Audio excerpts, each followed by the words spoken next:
Aquí Radio Andorra, emisora del Principado de Andorra.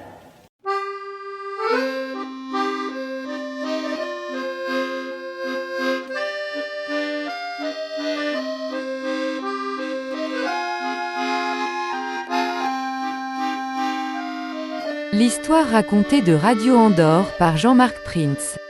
Bonjour, c'est Jean-Marc Prince au micro. Nous entamons notre 8e épisode de l'histoire racontée de Radio Andorre. Et aujourd'hui, nous allons aborder la période 1975-1979. Alors, comme nous l'avons vu la dernière fois, Radio Andorre est dans une situation périlleuse sur le plan financier, car les annonceurs ont peu à peu abandonné le navire, malgré des programmes attrayants et populaires, mais surtout en raison d'une qualité d'écoute qui s'est peu à peu fortement dégradée. En effet, au début des années 60, elle avait entamé un projet de renouvellement total de ses installations, avec un nouvel émetteur plus puissant, mais surtout avec le remplacement de son antenne par un dispositif qui devait être beaucoup plus performant et efficace que l'ancienne antenne qui datait de 1939. Mais c'est justement les travaux de cette nouvelle antenne qui avaient été interrompus en 1964, à quelques jours de leur aboutissement d'ailleurs, par un procès interminable intenté par la FASA, qui était la société de fourniture d'électricité de la Principauté. Alors comme la justice andorrane n'était pas à cette époque d'une grande célérité et que le procès avait été transporté à Perpignan en seconde instance, il avait fallu plus de 10 ans avant qu'il aboutisse. En attendant, c'était toujours l'antique antenne qui assurait la diffusion, et malgré quelques améliorations techniques, et malgré aussi le nouvel émetteur Braun-Boveri, les conditions d'écoute n'ont jamais cessé de se dégrader en attendant l'issue du procès, qui interdisait d'ailleurs la mise en service de la nouvelle antenne avant toute délibération.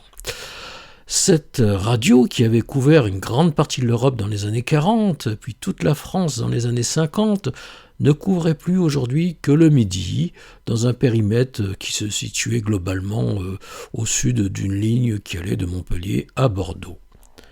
Mais en mars 1975, après plusieurs décennies de mauvaises nouvelles, une bonne nouvelle arrive enfin. Le verdict du tribunal donne raison à Radio Andorre et estime que les arguments avancés par la FASA pour interdire la mise en service d'une nouvelle antenne portée par un nouveau pylône, eh bien ces arguments n'avaient aucune légitimité. Donc Radio Andorre est enfin autorisée à changer son dispositif d'émission et donc à augmenter sa puissance. Alors évidemment, c'est un soulagement pour la direction de la station après 11 ans de lutte pour gagner ce procès. Hélas, cette décision arrive bien trop tard. Le nouveau pylône et la nouvelle antenne, qui n'avaient jamais pu être érigés, avaient été transportés aux Antilles, où le patron de Radio Andorre avait créé une nouvelle station qui s'appelait donc Radio Antilles.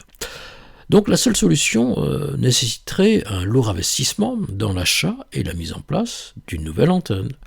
Et Radio Andorre est en difficulté financière. Et par ailleurs, même en imaginant que la situation financière fût saine, un tel investissement, qui nécessite de nombreuses années pour être amorti, n'aurait pas pu être engagé, car la concession de la station était à échéance en 1981, c'est-à-dire dans quelques petites années. Sans aucune garantie d'ailleurs qu'elle puisse être renouvelée, et un tel investissement ne pouvait donc en aucun cas être lancé à quelques années de l'échéance. Donc la seule bonne nouvelle depuis très longtemps avait quand même un goût amer. La station, avec l'aide technique de RTL, avec laquelle elle venait de signer un accord de coopération, a procédé à quelques travaux d'amélioration de l'émission, mais sans avoir de résultats très significatifs sur les conditions d'écoute. On écoute un des succès de l'année 1975, c'est Le temps qui court d'Alain Chamfort.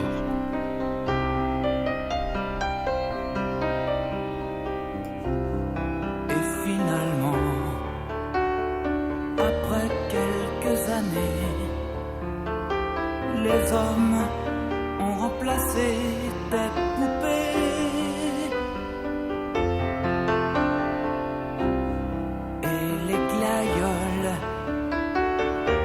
Dans ta chambre remplace aujourd'hui les fleurs des champs, et c'est le temps qui court, court.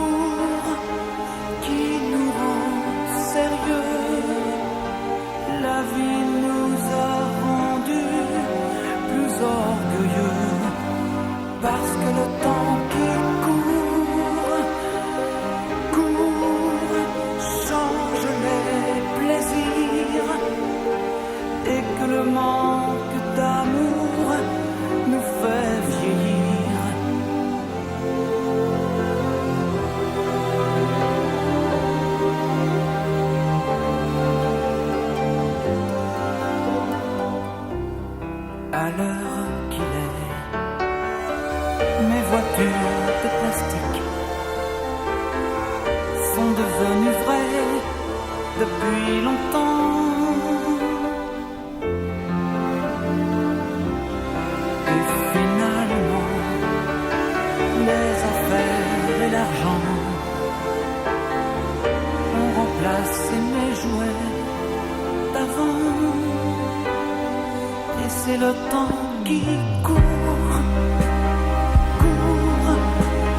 qui nous rend sérieux. La vie nous a rendus plus orgueilleux, parce que le temps qui court,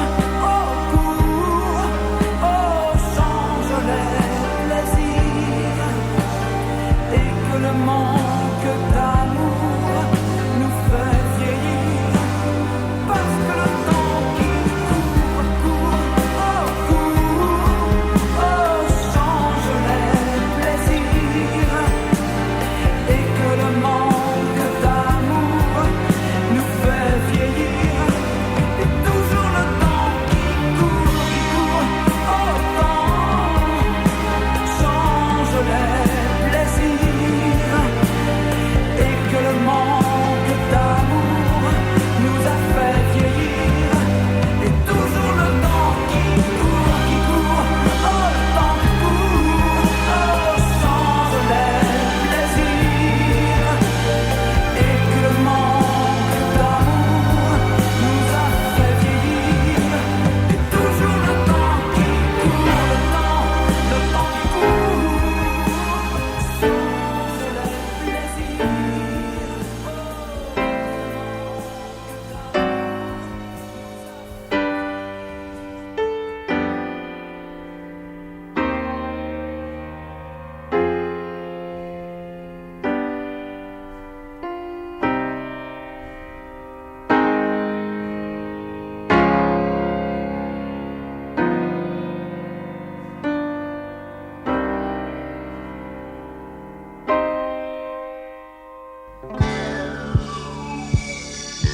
Radio en or, la radio en or. Radio en or, la radio en or. Nous venons de voir que Radio Andorre ne pourra donc pas améliorer ses conditions de réception malgré le procès qu'elle vient de gagner. Alors pour la Sophirad, qui détient le capital de Sud Radio, la concurrente, et de RMC aussi, c'est l'occasion de porter le coup fatal à Radio Andorre. Alors RMC, Radio Monte-Carlo donc, avait lancé son programme français sur les ondes longues, ce qui lui permettait désormais de couvrir entièrement la zone d'écoute de Radio Andorre et donc de la concurrencer plus sérieusement. Sud Radio avait procédé elle aussi à plusieurs améliorations de ses équipements techniques et à des augmentations de puissance. Elle annonçait d'ailleurs une puissance de 400 kW contre 250 pour Radio Andorre.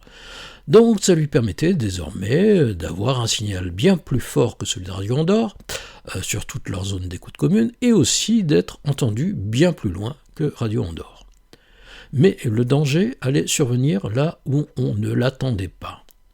En transférant son programme français sur les ondes longues, RMC libérait ainsi sa fréquence onde moyenne, qui était située au col de la Madone, et qui était calée historiquement sur le 205 mètres. Et elle va décider d'y diffuser son programme en italien, et surtout d'augmenter la puissance de cet émetteur onde moyenne pour bien couvrir l'Italie. Malheureusement, cette augmentation de puissance sur les 205 mètres de RMC Italie va provoquer une interférence avec l'émetteur de la RAI qui se trouve à Turin. Donc, pour préserver ses relations avec l'Italie, RMC va décider de modifier sa fréquence et va s'installer sur le 428 mètres, qui est la fréquence de Radio Andorre.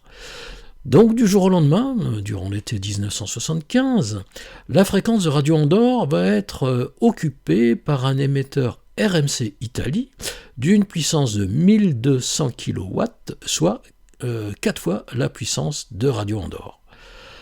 Alors c'est aussitôt la panique. Les auditeurs de la station envoient des courriers à Radio Andorre pour se plaindre car ils ne peuvent plus entendre Radio Andorre brouillée par la station italienne de RMC. La zone de réception de Radio Andorre va de nouveau subir un rétrécissement conséquent sur toute la périphérie de sa zone d'écoute, aussi bien à l'est d'ailleurs qu'à l'ouest, et au nord, et des conditions d'écoute dégradées dans certaines poches, ce qui lui reste donc comme zone d'écoute. Évidemment, les dirigeants de Radio Andorre vont protester, mais protester auprès de qui ? Le 24 septembre 1975, le président de Radio Andorre, qui s'appelle Jean Delvigne, adresse un courrier de protestation aux deux coprinces d'Andorre en leur demandant de faire respecter la souveraineté de la principauté d'Andorre, qui se voit privée d'une fréquence par l'occupation par la principauté de Monaco. Mais la seule autorité qui décide de la répartition des fréquences, c'est l'IUT. L'IUT, c'est l'Union internationale des communications. Alors ça tombe bien, elle a prévu de se réunir justement à l'automne 1975 à Genève. Et d'ailleurs, la dernière réunion remontait, elle, à 1948, donc ça faisait quand même un bail. Le problème, c'est que la principauté d'Andorre n'est pas représentée dans cet organisme, l'IUT, contrairement à la principauté de Monaco, qui en est membre à part entière. À cette époque, la souveraineté de l'Andorre est encore entre les mains de deux coprinces, l'évêque espagnol d'Urgell et le président de la République française. Et les intérêts de Sud Radio vont donc être défendus par le représentant français, et ceux de Radio Andorre par le représentant espagnol. Les sociétés privées ne peuvent qu'envoyer des observateurs sans aucun pouvoir d'intervention, et seuls les États peuvent y être représentés. Alors Radio Andorre va envoyer Jean-Louis Marquet comme observateur à Genève. Il va s'assurer que Radio Andorre conserve bien sa fréquence et sa puissance maximale autorisée, mais il ne pourra pas protester contre le brouillage fait par RMC Italie. Quant au représentant espagnol, qui est censé défendre les intérêts de l'Andorre, il a été missionné donc par la radio-télévision espagnole, qui est d'ailleurs à cette époque en froid avec Radio Andorre, en raison d'un conflit qui oppose sa filiale, qui s'appelle Erasa, avec Radio Andorre. Donc ce représentant espagnol va défendre les intérêts de l'Espagne et va se contenter du statu quo sur les fréquences et sur les puissances des radios andorranes.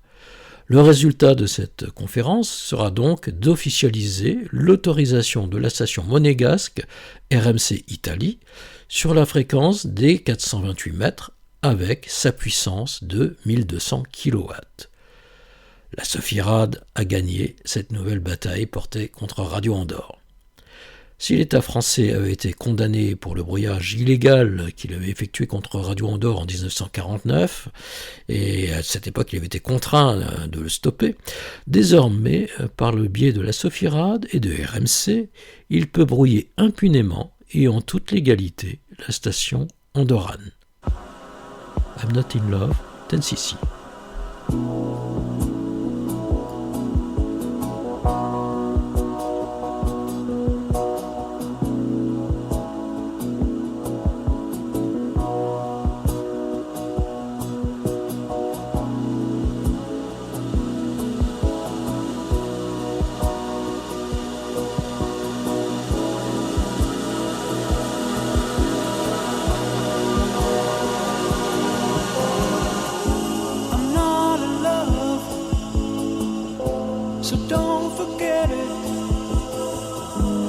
Just a silly phase I'm going through, and just because I call you up, don't get me wrong, don't think you got it made. I'm not in love, no, no. It's because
Radio Andorre doit se contenter de vivre désormais avec une zone d'écoute beaucoup plus restreinte et un confort d'écoute assez dégradé en raison du brouillage de RMC Italie. Ne pouvant trouver aucune solution sur le terrain juridique, elle va envisager une nouvelle fois la création d'un émetteur onde longue. Et pour cela, Jean-Louis Marquet, donc le directeur technique de la station, va se faire épauler par les techniciens de RTL qui ont signé un accord de coopération et d'assistance avec Radio Andorre pour une durée de 6 ans, donc jusqu'en 1981. Avec le directeur technique de RTL, ils vont parcourir l'Andorre pour trouver un site qui pourrait recevoir une éventuelle antenne onde longue de la station. RTL était très intéressée par ce projet car à terme, elle s'imaginait bien pouvoir utiliser cet émetteur pour relayer ses propres programmes qui étaient inaudibles dans le sud de la France. Alors 4 sites vont être prospectés sur le territoire andorran. Le premier c'est la Rabassa à 2129 mètres d'altitude, mais malheureusement du côté de la frontière espagnole. Donc bien accessible mais très mal situé. Il y a eu aussi Ramonette à 2600 mètres au-dessus, donc juste d'Andorre-la-Vieille. Il y a eu la Lossada à 2548 mètres du côté de Soldeu. Et le Pic Maya à 2640 mètres du côté du col d'Envalira. Alors c'est ce dernier emplacement qui semble le plus intéressant car il est près de la frontière française, donc bien orienté vers la France, et il est aussi à très très haute altitude. Alors, seul inconvénient de cette haute altitude, c'est qu'il est très difficile d'accès et cela nécessiterait un investissement conséquent pour être opérationnel. Alors on va donc lancer une étude financière qui est d'ailleurs menée par RTL. Et comme pour la rénovation de l'antenne onde moyenne, la proximité de l'échéance de la concession de 1981 empêche véritablement tout investissement de long terme avant cette date. Il est donc décidé de suspendre le projet jusqu'à la potentielle reconduction de la concession en 1981. Alors, ce projet doit rester secret, et d'ailleurs il prend un nom de code qui est l'opération Midas. Voilà, quelques indiscrétions seront néanmoins publiées dans la presse, et Radio Andorre s'empressera de les démentir, car la liaison avec RTL ne devait pas être rendue publique. Mais cette fuite va provoquer une protestation de Luis Escura de la société Erasa. Justement, cette société qui ne possédait d'ailleurs aucun effectif, à part son directeur, Luis Escura. Alors, cette société a été créée en 1961 par la radio nationale espagnole, car la principauté d'Andorre avait exigé à cette époque que les nouvelles concessions soient signées par des sociétés d'État représentant les États espagnols et français. Et Erasa était donc officiellement le concessionnaire de Radio Andorre et la Sofira, donc celui de Sud Radio. Mais le fondateur de Radio Andorre, Jacques Trémoulet, qui avait ses entrées et ses protections au gouvernement espagnol à cette époque, avait signé un accord avec Erasa qui régissait leurs relations durant toute la durée de la concession, donc jusqu'en 1981. Erasa était officiellement le concessionnaire de la radio, ça c'était une obligation juridique, mais l'équipe de Jacques Trémoulet en conservait la gestion complète, c'est-à-dire la direction, l'organisation, la gestion des programmes, du personnel, et elle s'assurait aussi toutes les dépenses de la station, notamment les investissements techniques, mais aussi évidemment toutes les recettes, notamment les recettes publicitaires à travers sa régie Midi Média. La contrepartie de cet accord était que Erasa devenait, à l'issue de la concession, en 1981, la propriétaire des installations et notamment du bâtiment émetteur d'Encan. Les studios du Rock des Anlettes étaient, eux, en location à cette époque. Alors, différents événements vont faire que cette société presque fictive, Erasa, allait tout d'un coup se réveiller et se manifester. Et l'approche de la fin de la concession lui rappelait que, quelle que soit la reconduite ou non de cette concession, elle pouvait récupérer gratuitement les équipements de Radio Andorre. Autre événement, Jacques Trémoulet, le fondateur de Radio Andorre, était décédé en 1971 et il n'y avait plus d'engagement moral avec ses héritiers, moins proches de l'Espagne puisqu'ils vivaient en Suisse. Enfin, le troisième événement était la mort du général Franco en 1975, et donc la fin progressive de tous les soutiens à Radio Andorre de la part du gouvernement espagnol. Les anciens collaborateurs de Franco vont devenir progressivement persona non grata. Mais Luis Escura va lui au contraire réussir à passer entre les gouttes et à faire son chemin dans l'Espagne démocratique naissante. Donc il voyait probablement dans la récupération de Radio Andorre une belle opportunité pour son patrimoine personnel. Alors cet accord avec RTL était pour lui un danger inacceptable, d'où ses protestations. Nous allons maintenant écouter une chanson qui était première au hit parade de Radio Andorre le 9 juillet 1977. C'est Rock Collection de Laurent Boulzy.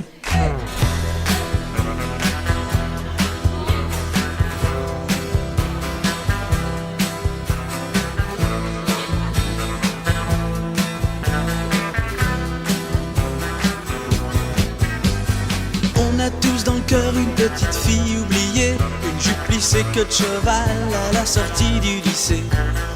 On a tous dans le cœur un morceau de fer à user, un vieux scooter de rêve pour faire le cirque dans le quartier. Et la petite fille chantait, Et la petite fille chantait, et la petite fille chantait, et la petite fille chantait.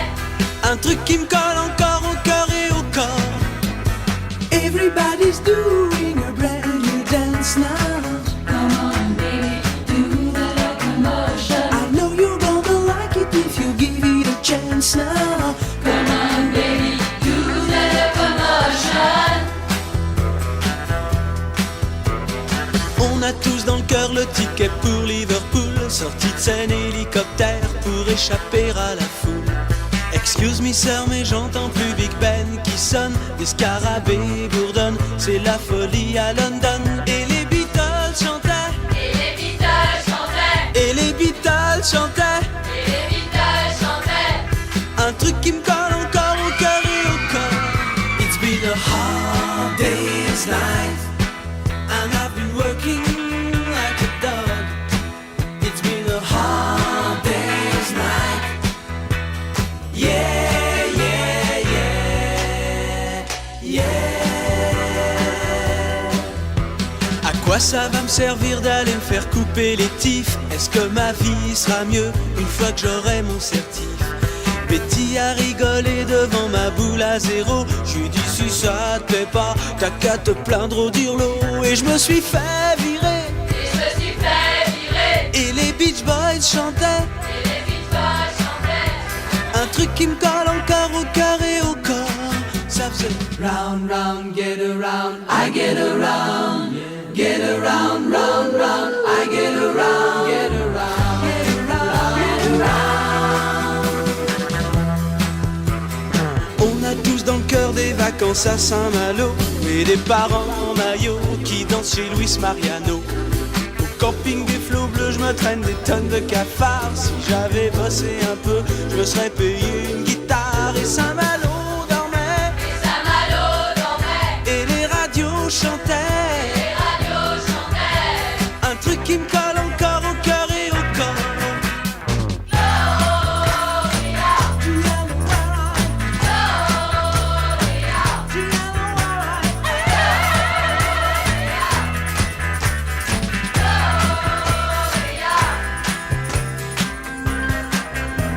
Au café de ma banlieue, t'as vu la bande à Jimmy. Ça fume pas mal, ça roule autour du baby. Le pauvre Jimmy s'est fait piquer chez le disquaire, c'est dingue. Avec un single des Stones caché sous ses fringues. Et les loulous roulaient. Et les cailloux chantaient. Et les cailloux chantaient. Un truc qui me colle encore au cœur et au corps. I can't get no. I can't get no satisfaction.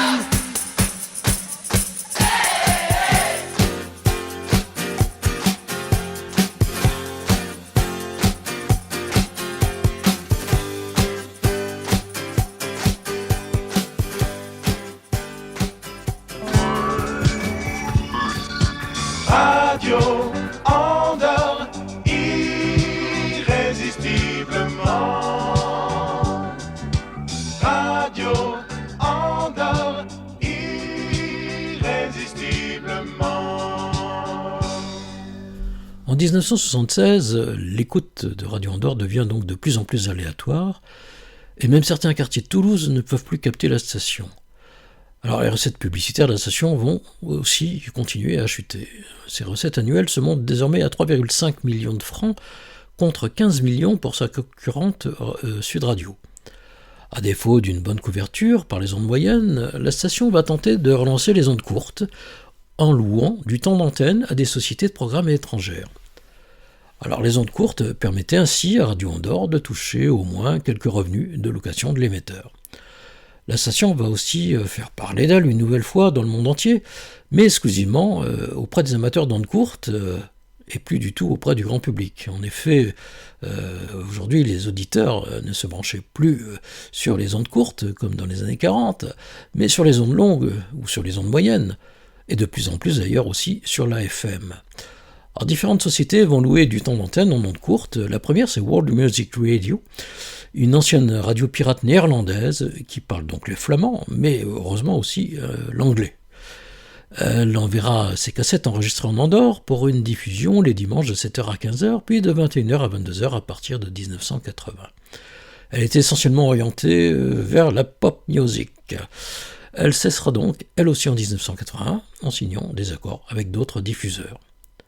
Il y eut aussi une autre société qui était Radio Scandinavia, qui diffusera, elle, ses émissions en suédois et en danois sur les ondes courtes de Radio Andorre de 1978 à 1980. Alors c'était pour elle aussi essentiellement de la pop music. Enfin, l'émetteur sera aussi loué à des radios religieuses. La première, c'est Adventist World Radio, avec son émission La Voix de l'Espérance, qui sera diffusée tous les soirs en de nombreuses langues, français, anglais, suédois, arabe, grec, hollandais, allemand, polonais, portugais, espagnol, évidemment, et aussi ukrainien et russe. On a fait presque le tour du monde. Cette émission adventiste sera diffusée de 1978 à 1981 sur l'émetteur ondes courtes de Radio Andorre.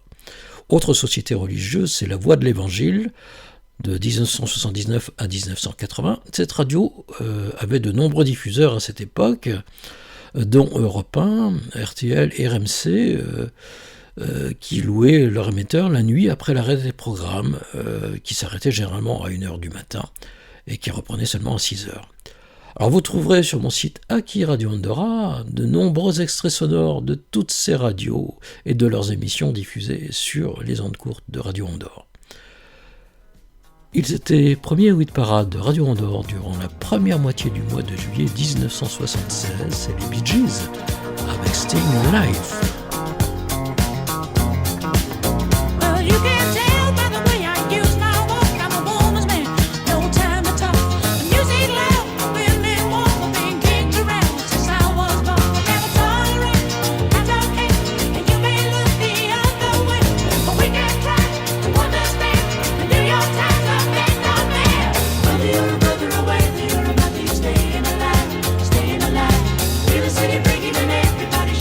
Staying alive.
Nous allons maintenant revenir sur les relations entre Radio Andorre et le Conseil général de la Principauté d'Andorre.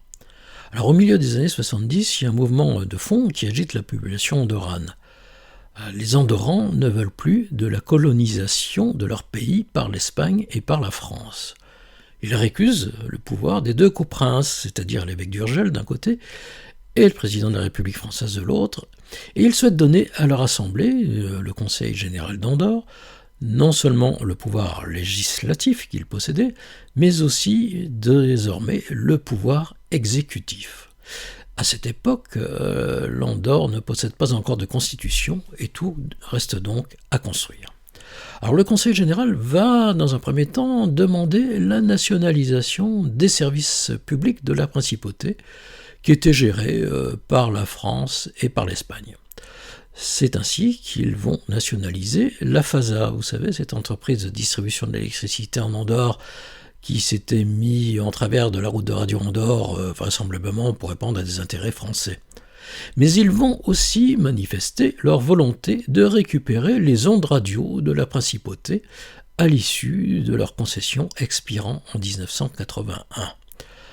Cela signifie que les deux radios, Radio Andorre et Sud Radio, ne pourront plus être considérées comme des entités françaises ou espagnoles, mais devront dépendre directement du Conseil général. À cette époque, et partout en Europe, on assiste plutôt à un mouvement contraire, c'est-à-dire que les monopoles d'État sont contestés au profit de l'apparition d'un secteur privé. Et en Andorre, on fait le contraire. On souhaite qu'il n'y ait plus de radio privée, mais uniquement une radio publique.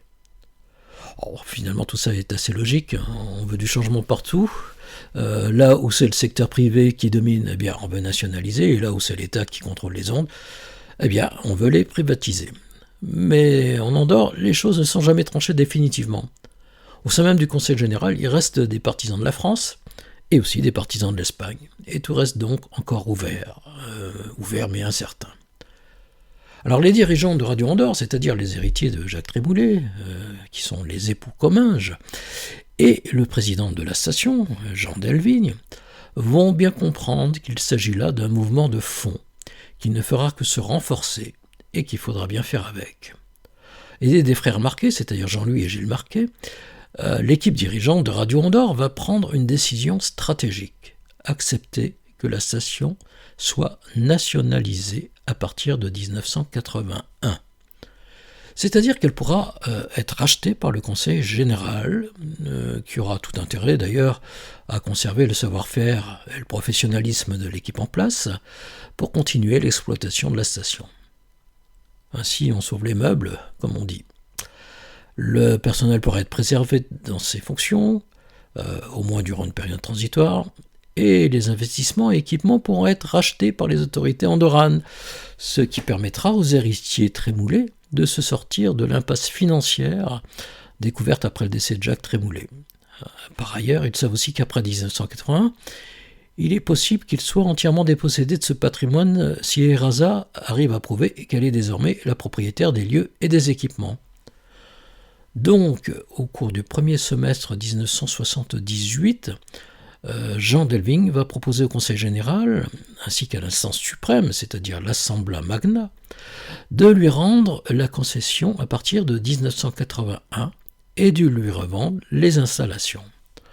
Alors, ce stratagème permettait d'écarter Erasa de ses prétentions, mais aussi de mettre la Sofirad et sa radio, Sud Radio, dans une situation délicate.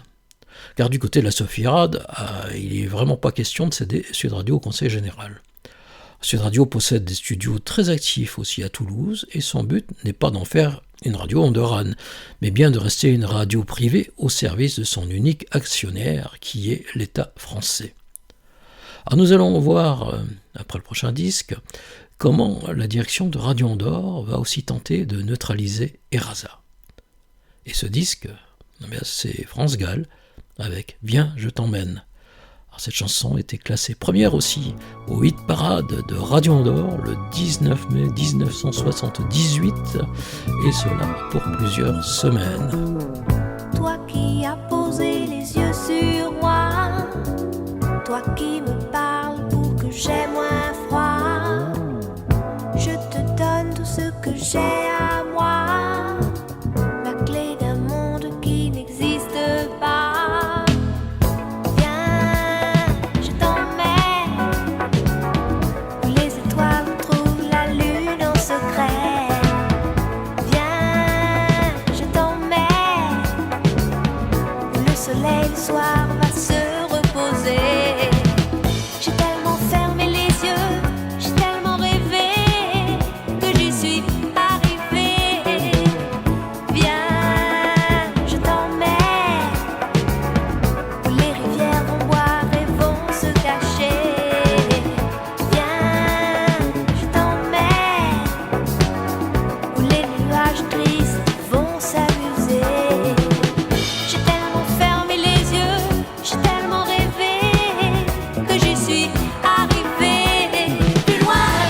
Afin de mettre fin définitivement aux prétentions de Eraza sur les installations de la station, Jean Delving va lancer une étude juridique sur la validité du contrat de 1961 qui avait été signé donc entre Eraza et Jacques Trémoulet. Il va faire appel pour cela au service de Jean Rivero, qui est un professeur de droit, d'économie et de sciences sociales, et dont la réputation est bien assise, y compris au niveau international. Il va lui demander de faire un audit et une analyse juridique de ce contrat. Alors plusieurs éléments vont conforter les héritiers Trémoulet et permettre de contester la validité de ce contrat si nécessaire. Le fait que la convention signée entre Eraza et le Conseil général n'avait jamais été ratifiée par les coprinces. On déduisait qu'elle était donc nulle et que la convention de 1935, la précédente, qui courait jusqu'en 1995, elle, et qui n'avait jamais été résiliée d'ailleurs, restait le seul acte juridique valable. Ensuite, ce rapport Rivero va démontrer que Eraza ne s'est jamais manifesté depuis 1961 et n'avait même aucune adresse durant cette période. Les lourds investissements techniques, comme l'achat d'un émetteur Brown-Boveri, des pylônes et l'antenne, qui n'avaient jamais été utilisés d'ailleurs, mais pour d'autres raisons, avaient été financés à 100% par Jacques Trémoulet, alors que Eraza ne s'en était jamais préoccupé. Et depuis 1974, les nouveaux investissements étaient assurés par RTL, sans que Eraza ne déboursât le moindre peseta. Par ailleurs, la convention de 1961 prévoyait que Eraza et le Conseil général créent une société mixte pour l'exploitation du centre émetteur. Et cette société ne fut jamais créée, puisque c'est Trémoulet qui continua cette exploitation technique. La convention prévoyait aussi que l'Espagne défende les intérêts de Radio Andorre auprès des instances internationales. Or, elle n'émit pas la moindre protestation à l'IUT lorsque la principauté de Monaco s'empara de la fréquence de Radio Andorre pour y diffuser les programmes de RMC Italie. Enfin, la convention prévoyait le versement d'une redevance sur les recettes de la station, à la fois au Conseil général et à l'État espagnol. Or, aucune redevance ne fut jamais versée, et aucune réclamation surtout ne fut jamais exprimée par ces deux pays. Ce qui prouvait bien que ce contrat n'était pas du tout respecté, et donc jamais appliqué depuis près de 20 ans, et ce qui tentait à croire qu'il était donc caduc. Enfin, Rivero souligna aussi que son contrat était un monstre juridique, plein de contradictions et contraire aux principes généraux du droit. Il en décrivait le détail assez édifiant. Jacques Trémoulet, qui n'était pas tombé de la dernière pluie, signa donc ce contrat en 1961, tout en sachant qu'il pourrait le dénoncer à la première occasion. Mais à cette époque, il préféra entretenir ses bonnes relations avec le gouvernement espagnol, jusqu'à son décès d'ailleurs en 1971, et les Espagnols lui laissèrent la gestion de la station en toute confiance.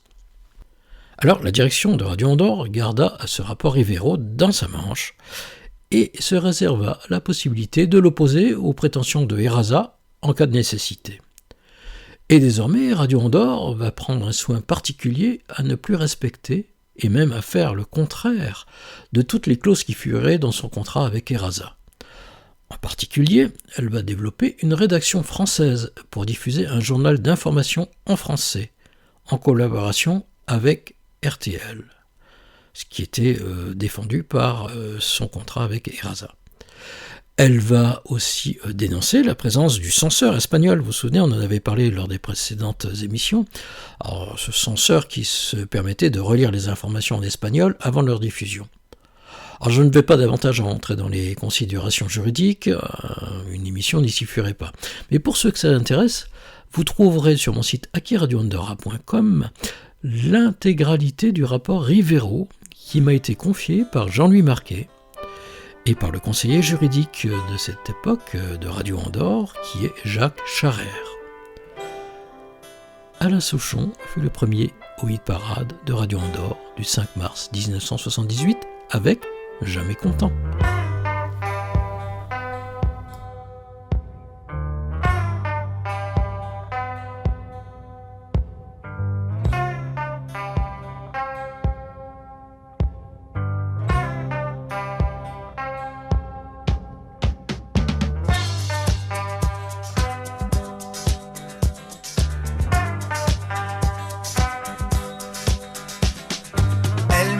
que je pleure tout le temps, que je suis comme un tout petit enfant qui aime plus ses jeux, sa vie, sa maman. Elle dit que je pleure tout le temps, que je suis carrément méchant, jamais content. Carrément méchant, jamais content. Déjà mes parents dans le temps voulaient que j'aille faire le charmant chez les amis de mon grand-père, des pharmaciens, des notaires qui me trouvaient carrément vulgaire, très ordinaire. Carrément vulgaire, très ordinaire. Puis on m'a enrôlé d'office à peau dans les parachutistes. Ils voulaient que je tombe des avions accrochés à un champignon. Je leur ai carrément dit non, pas beau l'avion. Carrément dit non, pas beau l'avion. Je me suis sauvé en Angleterre, je faisais le Frenchman super lover. Je me peignais les cheveux, les sourcils pour être plus brun, pour faire viril. Carrément débile, je trouve pas mon style. Carrément débile, je trouve pas mon style. J'ai chopé la mélancolie en faisant des chansons sur mon lit. Une commande pour chanteur pas bien, fallait que je dise France, américain. Ça m'a carrément miné, tout dégoûté. Carrément miné, tout dégoûté. Promoteur, il voulait canaille que je fasse dessous de table, homme de paille. Construire des tours de carton bleu pour que les petits garçons mettent leur jeu. J'ai carrément mis le feu, bien fait pour eux. Carrément mis le feu, bien fait pour eux.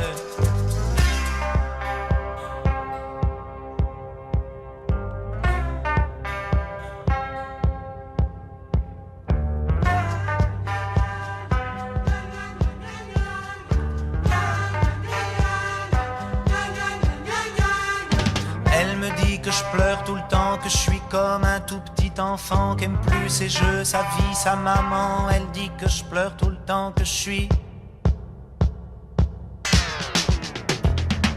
carrément méchant, jamais content. Carrément méchant, jamais content. Carrément méchant, jamais content.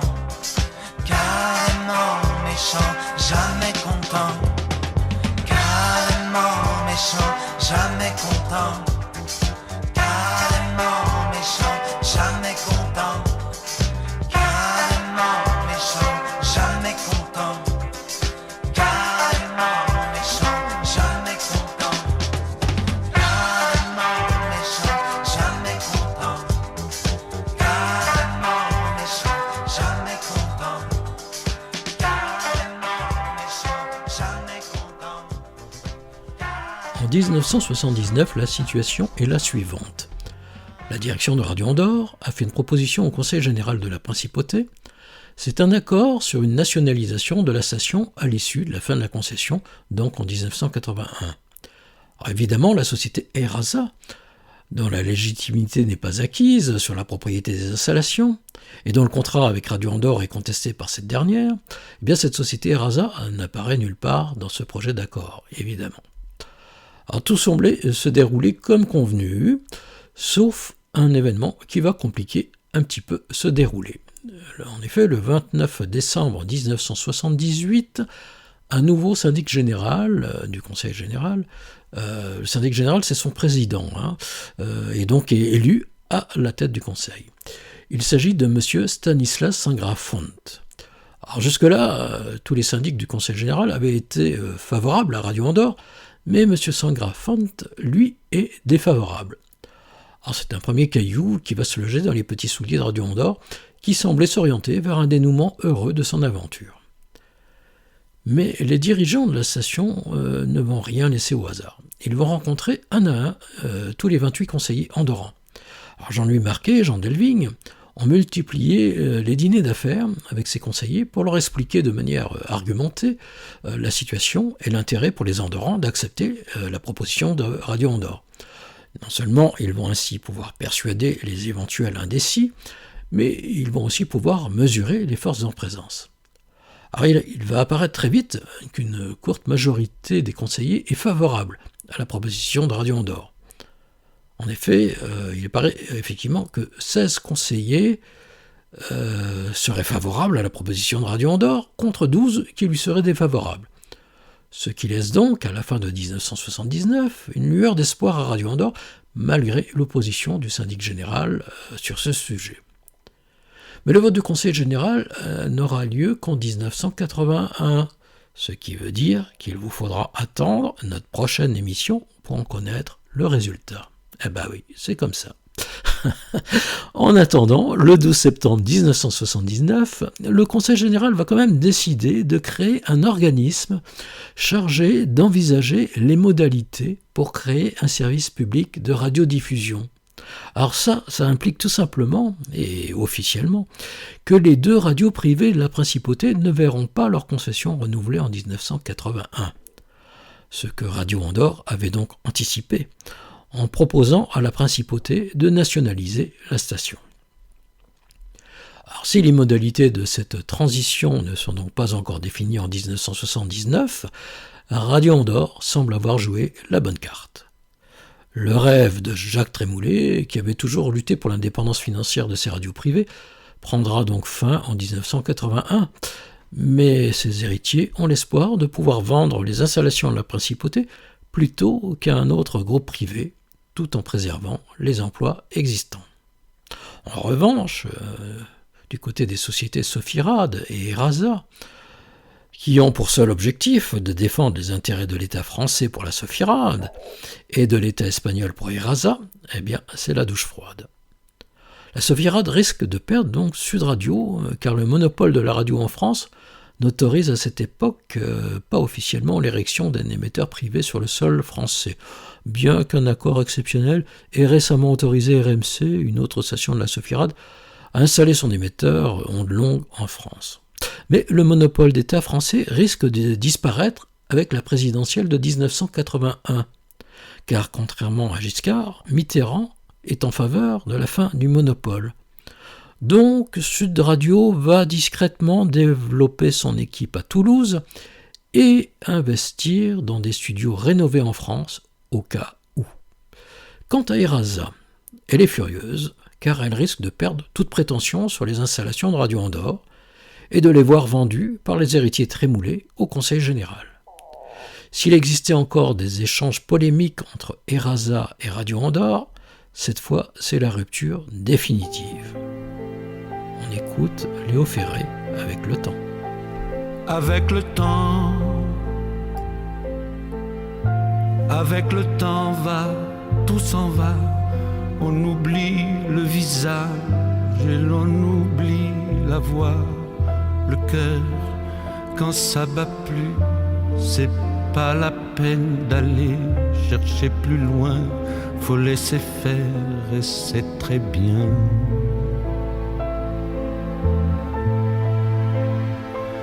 Avec le temps va, tout s'en va. L'autre qu'on adorait, qu'on cherchait sous la pluie, l'autre qu'on devinait au détour d'un regard, entre les mots, entre les lignes et sous le phare d'un serment maquillé qui s'en va faire sa nuit. Avec le temps, tout s'évanouit.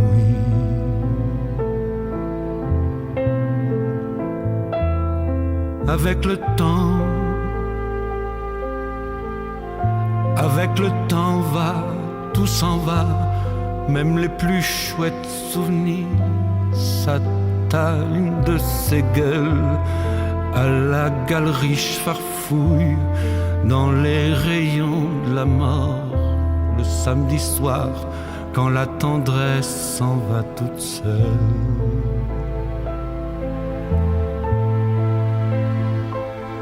Avec le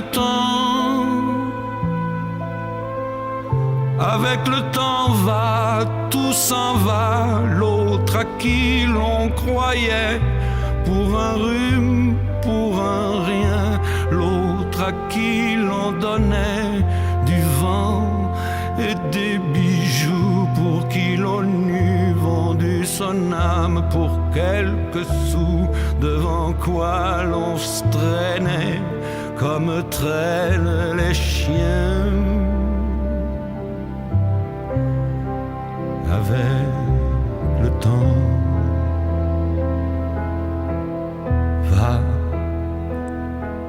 tout va bien.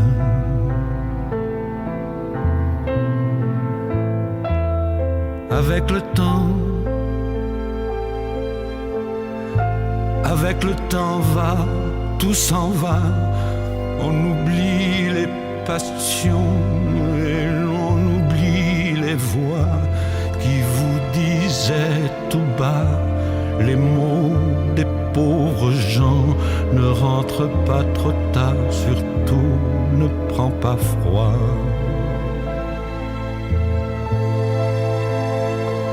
Avec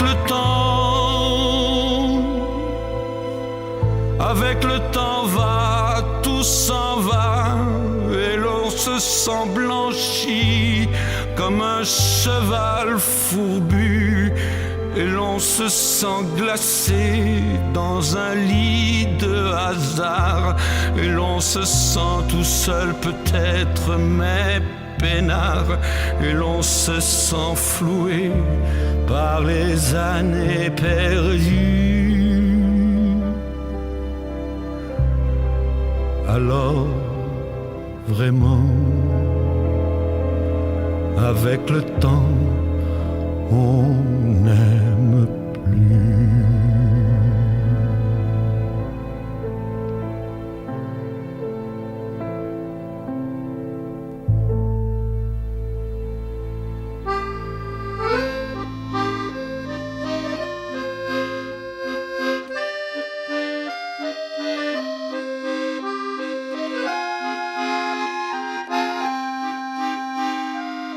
L'histoire racontée de Radio Andorre par Jean-Marc Prince. En dehors des événements que nous venons d'aborder, 1975 va être également une date charnière de la station en ce qui concerne ses équipes et ses programmes. En effet, le directeur général de Radio Andorre, Marcel Degois, va faire valoir ses droits à la retraite. Alors, celui qui fut un proche de Jacques Trémoulet, le fondateur, en ayant été le directeur de Radio Toulouse avant-guerre, puis de Radio Intercontinental Madrid, créé en 1948 en Espagne, il va se retirer, Marcel Degois, mais malheureusement, il décédera 4 ans plus tard, en 1979, à l'âge de 75 ans. Courte retraite. Et ce départ va marquer le retour de Gilles Marquet. Nous avons déjà parlé de Gilles Marquet dans les émissions précédentes. Je vous rappelle qu'avec son frère Jean-Louis, ils étaient arrivés en Andorre en 1960, dans tous les deux de Radio Africa à Tanger, qui était une autre station de Jacques Trémoulet, qui ferma d'ailleurs ses portes au 31 décembre 1959. Alors Jean-Louis Marquet prit peu de temps après son arrivée en Andorre la direction technique de la station, et Gilles Marquet celle des programmes.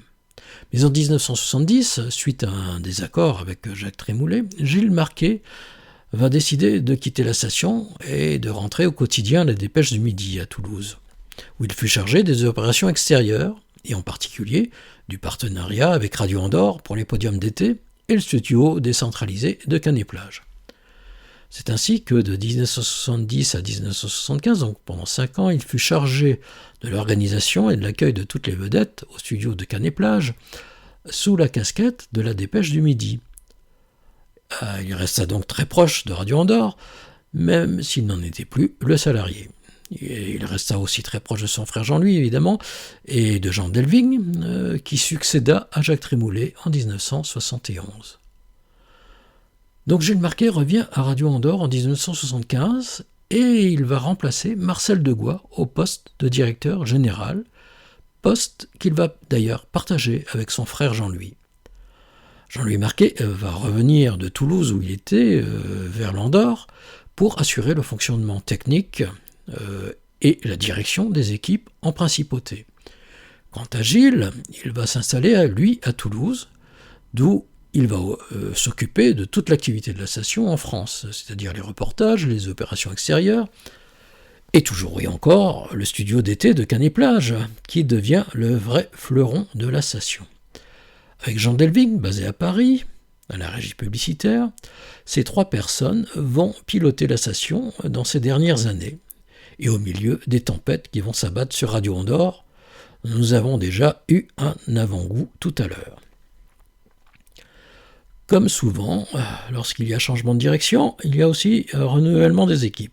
Et dans un premier temps, la station étant toujours en grande difficulté financière, beaucoup d'animateurs vont quitter la station et ne pas être remplacés.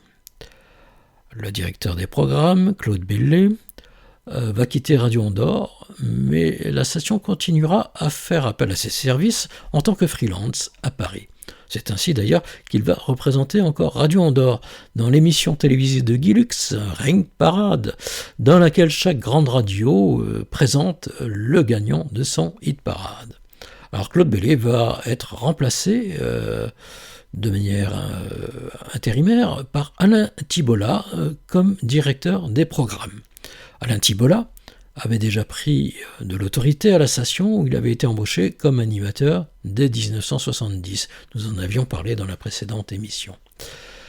Les autres départs de l'année vont être ceux de Pamela, de son vrai nom Simone Verdier, de Yves Delmont, de son vrai nom Philippe Congar, qui, je vous le rappelle, nous a consacré il y a quelques mois une émission entière où il nous raconte son parcours et son passage à Radio Andorre.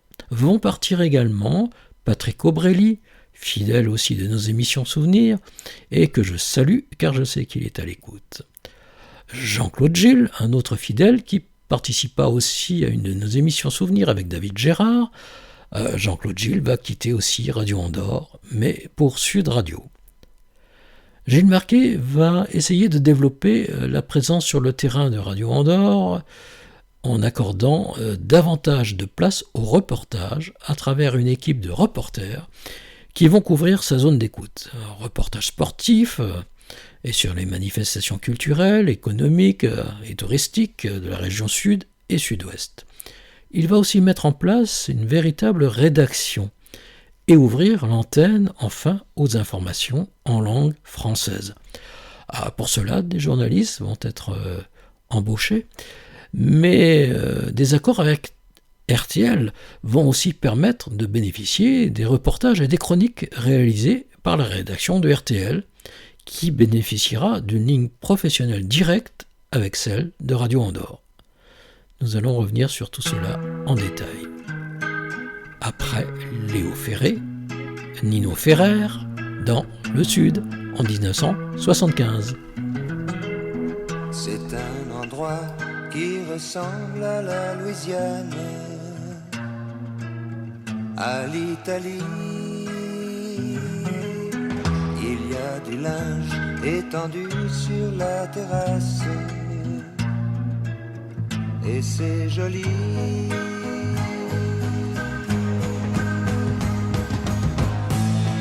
On dirait le Sud,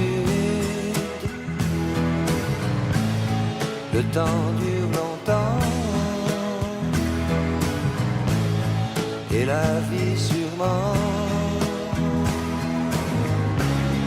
plus d'1 million d'années.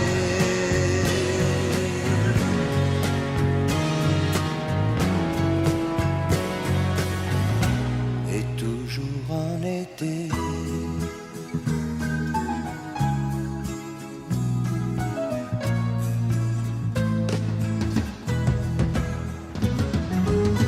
Y a plein d'enfants qui se roulent sur la pelouse. Y a plein de chiens. Y a même un chat, une tortue, des poissons rouges. Il ne manque rien.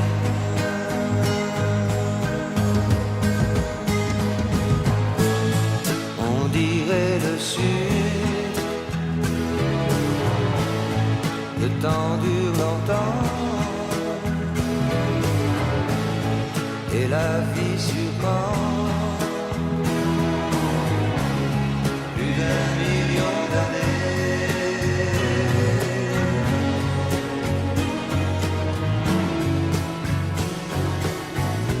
Et toujours en été.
l'autre, il faudra qu'il y ait la guerre. On le sait bien, on n'aime pas ça, mais on ne sait pas quoi faire. On dit c'est le destin.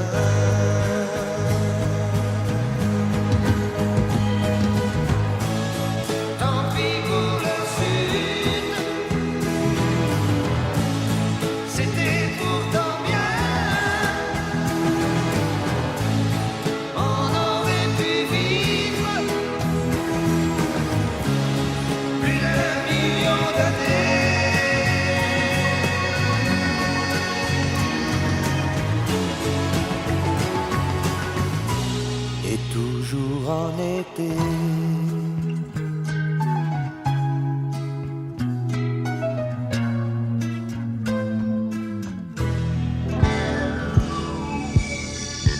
Radio Andorre, la radio en or. Radio Andorre, la radio en or. À partir de 1975, le nouveau directeur général, Gilles Marquet, va mettre en place une rédaction qui va assurer un vrai service d'information à Radio Andorre. En effet, depuis sa création, Radio Andorre n'avait jamais diffusé d'informations, car elle revendiquait le fait d'être une station musicale destinée uniquement à la détente. Par ailleurs, l'information pour une radio est toujours source de problèmes avec les autorités qui veulent la contrôler, avec les lobbies qui veulent l'orienter, avec les pouvoirs publics qui veulent la censurer. Bref, pour garder sa neutralité et son indépendance, Radio Andorre avait renoncé à l'information.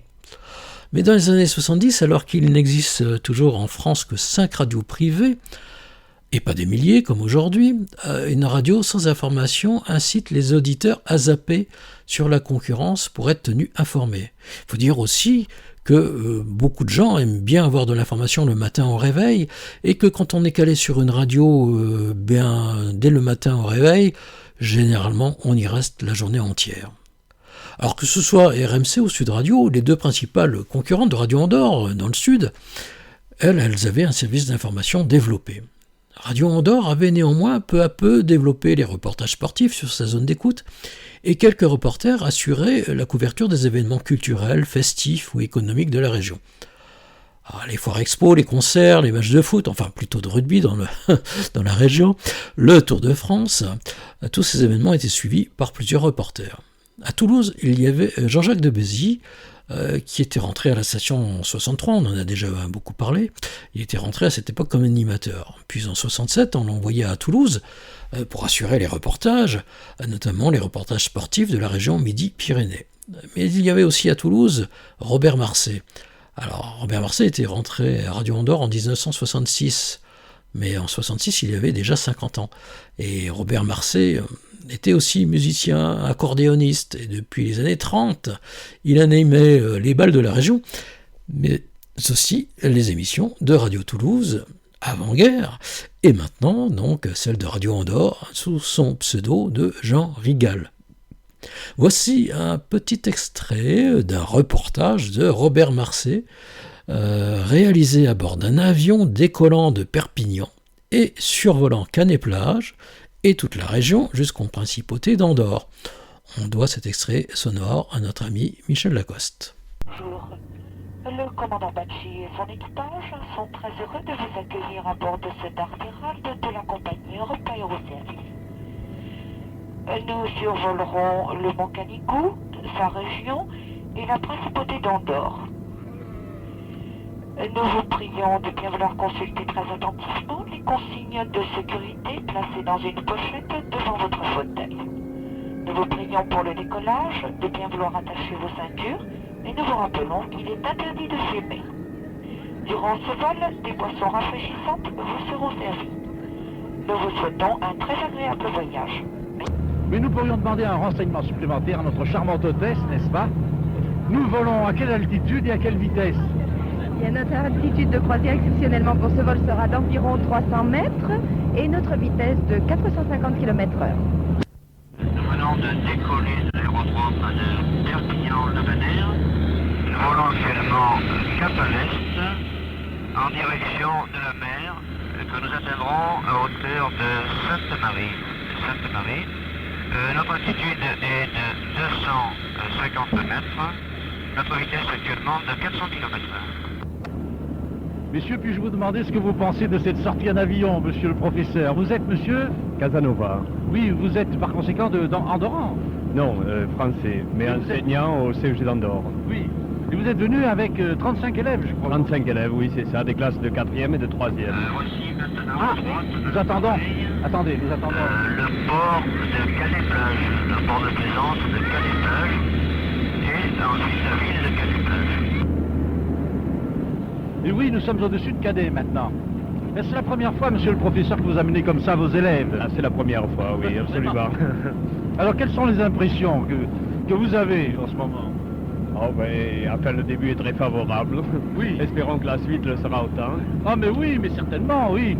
Nous avons la chance d'avoir aujourd'hui un temps idéal. Temps magnifique, oui. Temps magnifique. À côté de vous, c'est un monsieur qui vient d'Andorre également? Oui, également professeur, comme moi, au CEG, monsieur Marsal. J'aimerais bien avoir quelques mots de monsieur Marsal. Comment trouvez-vous cette promenade, monsieur Marsal? Fort agréable jusqu'à présent. Tout s'est déroulé parfaitement jusqu'à présent. J'espère que ça va continuer jusqu'au bout. Mais bien sûr, et nous allons prendre comme ça une petite leçon de géographie. Ah, nous écoutons le commandant de bord. Nous sommes maintenant au-dessus de Canet. Canet-Saint-Nazaire. Oui. Et nous avons ici une dame qui ne fait certainement pas partie des Andorrans, n'est-ce pas? Vous venez d'où, madame? En effet, je suis originaire de Nîmes, mais je suis fonctionnaire. J'ai été nommée à Perpignan et cette première année se passe à découvrir la région que je trouve très belle.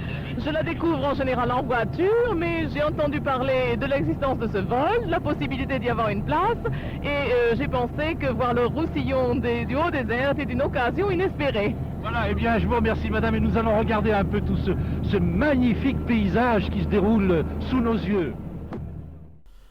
Vous pourrez entendre l'intégralité de cet extrait sonore sur notre site Aki Radio Andorra, sur la page consacrée à Robert Marcé.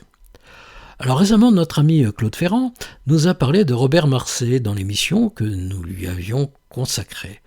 Justement, Claude Ferrand, autre reporter de Radio Andorre, mais lui basé dans le Tarn, à Mazamet, assurait depuis 1973 les reportages. Mais lui aimait les reportages touristiques de sa région et les rencontres avec ceux qui en faisaient l'animation culturelle ou artistique.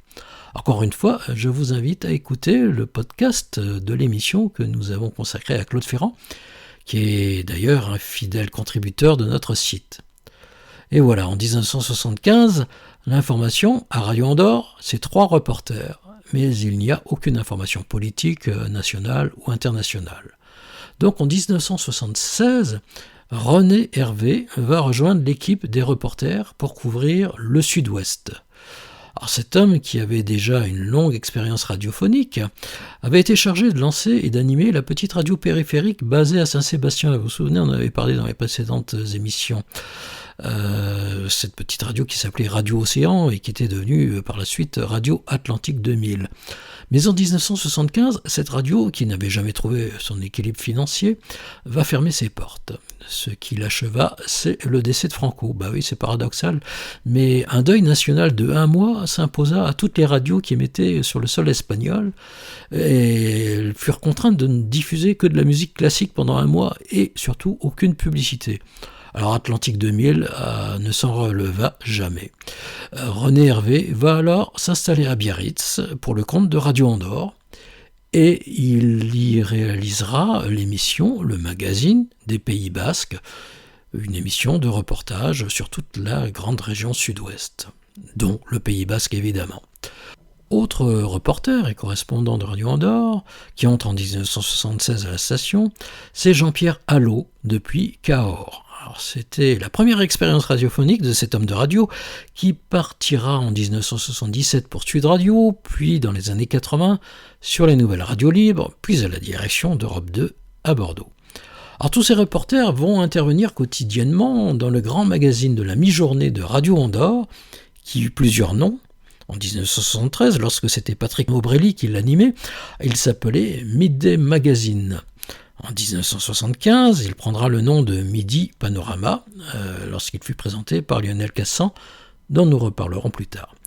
Et en 1976, il devient le magazine des Pays d'Oc, nom qu'il gardera jusqu'à la fin de la station.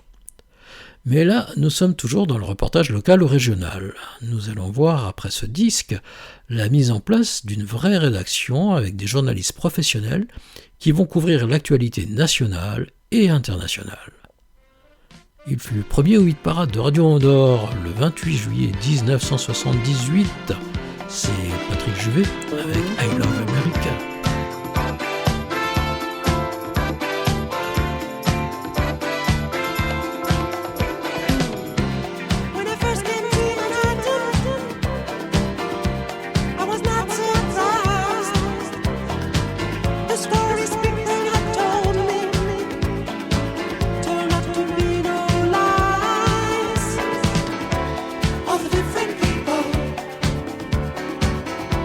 From all over the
À partir de 1977, Radio Andorre va donc mettre en place un véritable service d'information.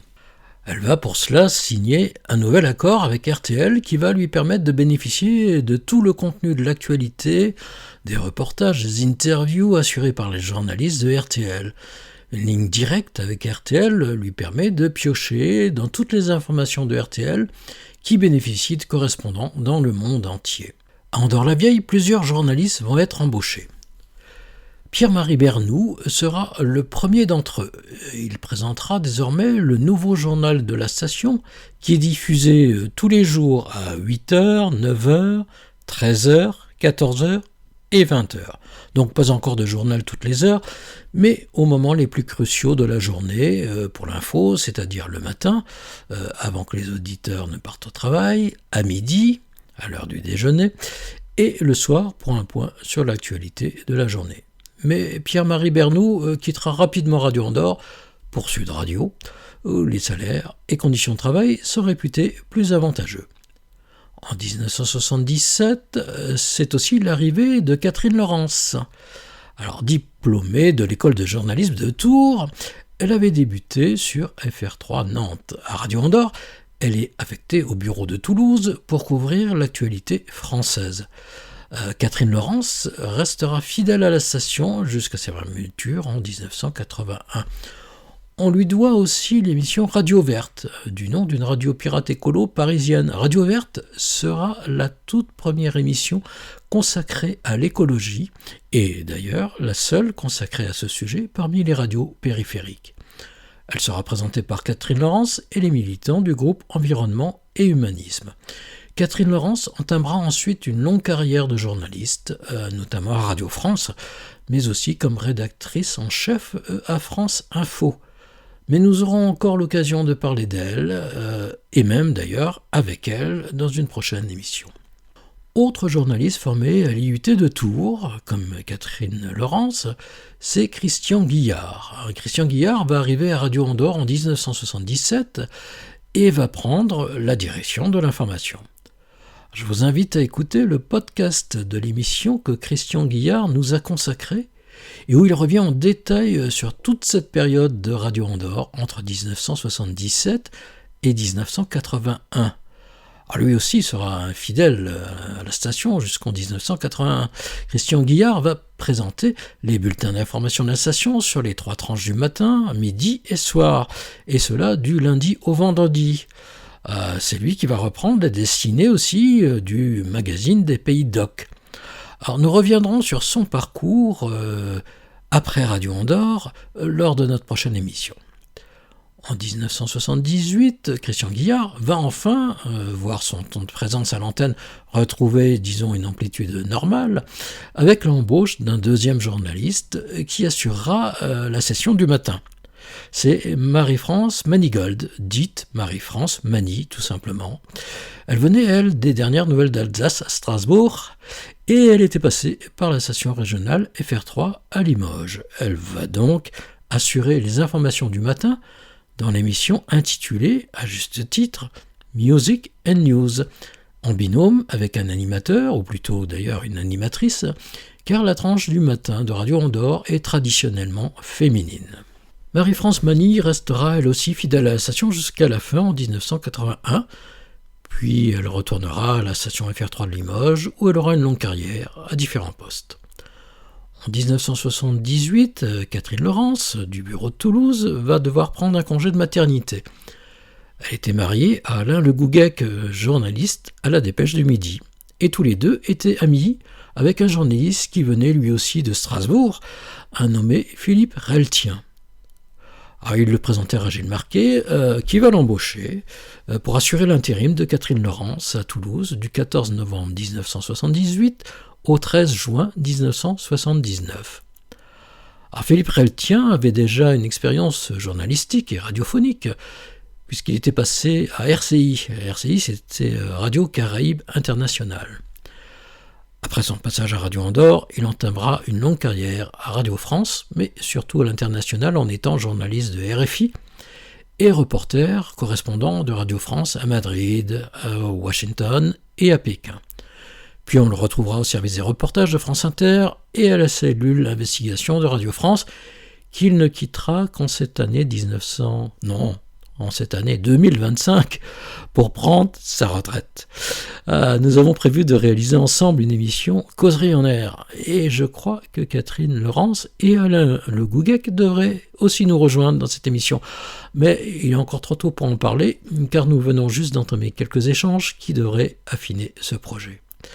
Enfin, Radio Andorre aura aussi son journaliste hippique qui suivra les courses, et en particulier le tiercé qui était très populaire à cette époque. Alors c'était Benjamin Fleureau, connu à l'antenne sous son pseudo Benjamin Franck. Il restera à Radio Andorre jusqu'en 1981, lui aussi, et on le retrouvera ensuite comme journaliste sportif à France Inter et à Sud Radio. On écoute dans sa chronique hippique du 11 juin 1978 une archive de Michel Lacoste. Amis turfistes de Radio Andorre, bonjour. Tiercé cet après-midi à Chantilly, où 17 pouliches prendront le départ du célèbre prix de Diane, 2100 mètres à parcourir et 700 000 francs à la lauréate. Dimanche dernier, Akamas a remporté le prix du Jockey Club, confirmant ainsi sa supériorité sur l'élite de sa génération.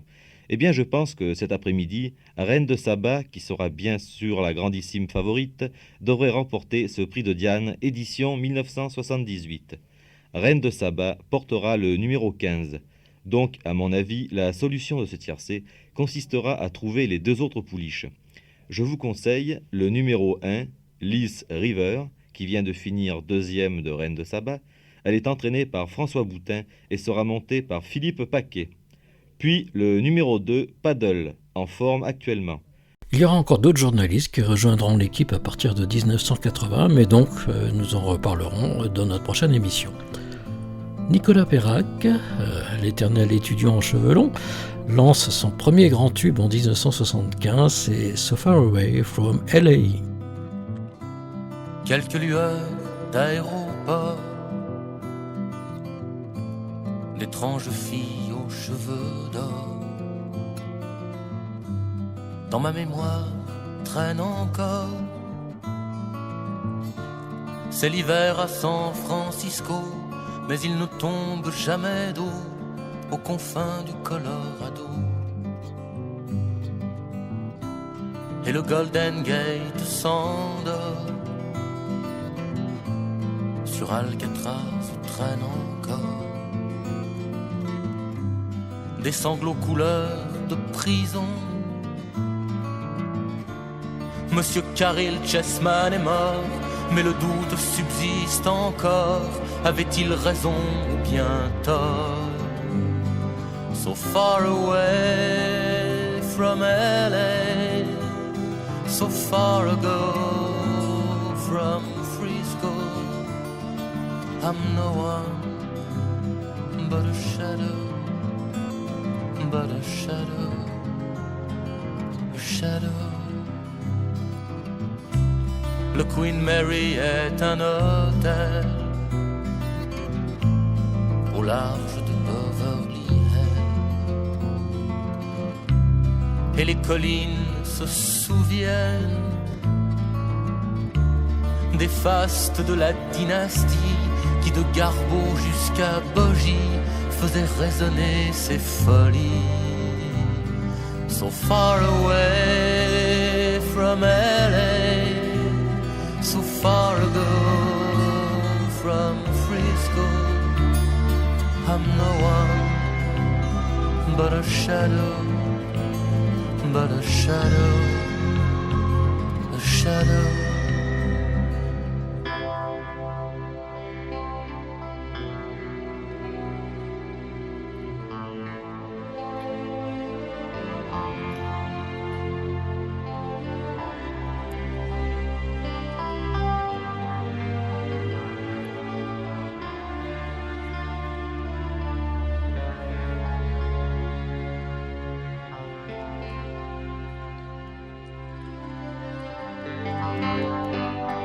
So far away from LA, so far ago from Frisco, I'm no one but a shadow, but a shadow, a shadow.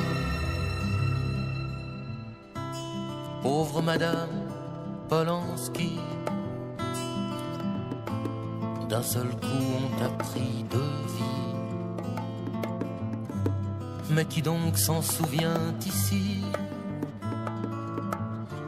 C'est l'hiver à San Francisco, je ne trouverai le repos qu'aux confins du Colorado. So far away from LA, so far ago from Frisco, I'm no one but a shadow, but a shadow, a shadow. Radio Andorre, irrésistible.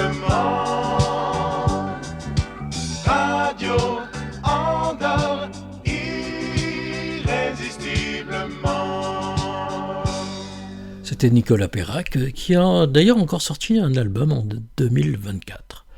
Alors nous avons abordé les événements qui s'étaient imposés à Radio Andorre dans cette deuxième moitié des années 70.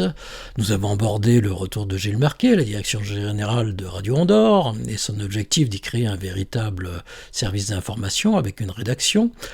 Nous allons voir maintenant comment il va aussi modifier en profondeur les programmes en faisant venir à ses côtés une nouvelle équipe d'animateurs qui vont presque tous connaître une grande carrière dans le monde de la radio. Il faut dire quand même que Gilles Marquet était un vrai découvreur de talent et parmi les jeunes qu'il a embauchés, il avait décelé chez eux des qualités qui ne demandaient qu'à s'affirmer. Dès 1975, il va confirmer à son poste d'animateur Jean-Pierre Bonnet, qui fut le dernier recruté par Marcel Degois avant son départ à la retraite. Alors Jean-Pierre Bonnet, dit Bobo, sera une voix très populaire de la station qu'il quittera au bout de 5 ans en 1979. Son esprit de camaraderie, sa bonne humeur perpétuelle laisseront de lui l'image du bon camarade. Il passera ensuite dans plusieurs radios libres de la région et sera même le responsable d'une radio qui est Radio Cambos, une radio libre pionnière de Saint-Orens près de Toulouse. Puis il se consacrera à ce qu'il aime, c'est-à-dire l'animation publique. Il sera en charge des animations de la Dépêche du Midi et du Midi Libre. Alors si vous voulez entendre Jean-Pierre Bonnet, je vous invite à aller sur Aki Radio Andorra, où je vous propose une émission complète, matinalement vôtre, présentée par Jean-Pierre Bonnet. Alors j'ai eu l'occasion d'échanger longuement avec Jean-Pierre Bonnet en octobre 2010, et il m'a transmis ses archives photographiques. Malheureusement, il nous a quittés définitivement en 2020. Nous allons entendre quelques petits extraits, dont le générique de son émission Matinalement Vôtre, suivi d'un extrait qui date de 1976.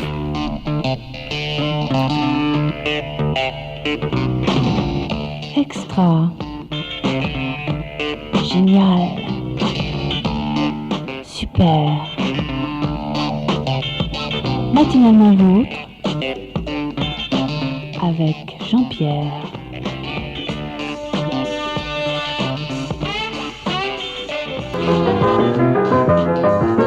Il est 6h15 à l'écoute de Radio Andorre. C'est pas marrant. Là vraiment, c'est pas marrant. Je ne vois pas ce qu'il y a de risible. Je ne vois pas ce qu'il y a de risible quand on dit qu'il est 6h15 à l'écoute de Radio Andorre sur 428 mètres en moyenne. Oh, alors c'est malin. Alors vraiment. Ah ben ça suffit comme ça. On doit ses archives sonores à François Chevalier. Alors Gilles Marquet va aussi embaucher une animatrice de RTL, Chantal Bally. Elle va perpétuer la tradition des anciennes speakerines de Radio Andorre, c'est-à-dire d'animer surtout les émissions du matin. Mais elle ne restera pas très longtemps à Radio Andorre. La tradition des Mademoiselles Aki est-elle définitivement abandonnée? Alors on l'écoute quand même dans la présentation du programme à la carte, une émission où c'était les auditeurs qui composaient eux-mêmes leur programme, un extrait des archives de Dominique Duet. Et bien voici l'heure du programme à la carte qui est aujourd'hui celui de Madame Duet de Monceau. Madame Duet qui m'écrit toujours très fidèle à l'écoute de Radio Andorre, la station qui vaut de l'or et de ses animateurs et animatrices, toujours dans la bonne humeur. Je vous envoie encore un programme. Peut-être aurai-je un jour la chance de l'écouter. Eh bien, ce jour est arrivé. Du côté des animateurs masculins, en cette année 1975, Gilles Marquet va lancer à l'antenne 2 jeunes animateurs qui vont non seulement avoir une longue carrière radiophonique, mais aussi télévisuelle. Il s'agit de Lionel Cassan et de Christian Borde. Alors, si Lionel Cassan a laissé un grand souvenir non seulement auprès des auditeurs de Radio Andorre, mais à partir de 1978 de Sud Radio, qu'il ne quittera qu'en 1987 pour passer à la télévision sur Antenne 2, où il va animer l'émission du matin, Matin Bonheur, mais aussi annoncer les programmes en tant que speakerin. Puis on le retrouvera dans les années 90 sur les ondes de RMC, puis de RTL2, et on se souvient tous malheureusement qu'il a mis fin à ses jours en 2002 à l'âge de 46 ans. Alors, récemment, j'ai recueilli 2 témoignages sur Lionel Cassan. Le premier est celui de Claude Ferrand, qui nous explique dans l'émission Causerie en air comment il a permis l'embauche de Lionel Cassan à Radio Andorre, alors qu'il n'avait que 19 ans. Le deuxième témoignage, c'est celui de Ramon Sanchez, opérateur du son, dans l'émission Causerie en air que je lui ai consacrée récemment. Alors Ramon nous explique, lui, comment il lui a permis de quitter Radio Andorre pour Sud Radio en 1978. Alors je vous invite donc à écouter ces podcasts de ces deux émissions. Mais je vous invite aussi à écouter le podcast que je consacre entièrement à Lionel Cassan avec une archive de son émission Disco Show qu'il présenta en août 1976 à Radio Andorre. Alors, ces 3 podcasts sont disponibles sur YouTube, sur Mixcloud et sur mon site Aki Radio Andorra. Alors voici déjà une petite archive qui date de 1977. On y entend Lionel Cassan présenter les publicités. Bah oui, à cette époque, elles étaient rarement enregistrées, mais lues à l'antenne par les animateurs. Et Radio Andorre, comme toutes les radios périphériques, c'était aussi cela, c'est-à-dire des publicités. Seule ressource des stations privées. On doit cet extrait à Dominique Duet.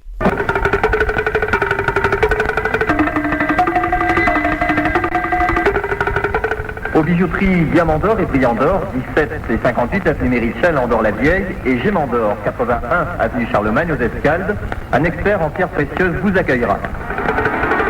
Spécialiste de la bague de fiançailles et de création de joaillerie modèles exclusifs, Diamant d'Or, Brillant d'Or et Gémant d'Or mettent leurs ateliers à votre disposition pour gravure et retouches immédiates. En Andorre et aux Escaldes, rendez visite aux joailleries Diamant d'Or, Brillant d'Or et Gémant d'Or, 17 et 58 avenue Mérichel à Andorre-la-Vieille et 81 avenue Charlemagne aux Escaldes. Je vous ai aussi parlé de Christian Borde. Alors peut-être que ce nom ne vous dit rien. Sur Radio Andorre, il prit le pseudo de Christian Laine. Mais par la suite, il fut beaucoup plus connu sous le pseudo de Jules-Édouard Mostick, lorsqu'il animait sur Canal+, l'émission Le Journal de Groland, une chronique humoristique, parodie d'un journal télévisé d'une principauté fictive, Groland. Alors les nostalgiques de l'émission culte de Canal+, Les Nuls, dirigée par Alain Chabat, se souviennent évidemment de cette rubrique, Le Journal de Groland. D'ailleurs, petite parenthèse, Alain Chabat commença lui aussi sa carrière à Radio Andorre à partir de 1980, donc on en reparlera dans notre prochaine émission. Mais revenons encore sur Christian Borde. Il débuta donc à Radio Andorre en 1975 sous le pseudo de Christian Laine. Il avait alors 24 ans et déjà l'esprit critique acéré et un sens de l'humour assez pimenté. En 1975, c'était l'année de l'agonie du général Franco, qui dura plusieurs mois. Depuis 1939, date de lancement de Radio Andorre, la station avait toujours su rester silencieuse et neutre à propos du régime de Franco. Et surtout, elle avait veillé à ne jamais le critiquer sous quelque forme que ce soit. En Andorre, l'influence espagnole ne permettait pas le moindre faux pas vis-à-vis de l'Espagne.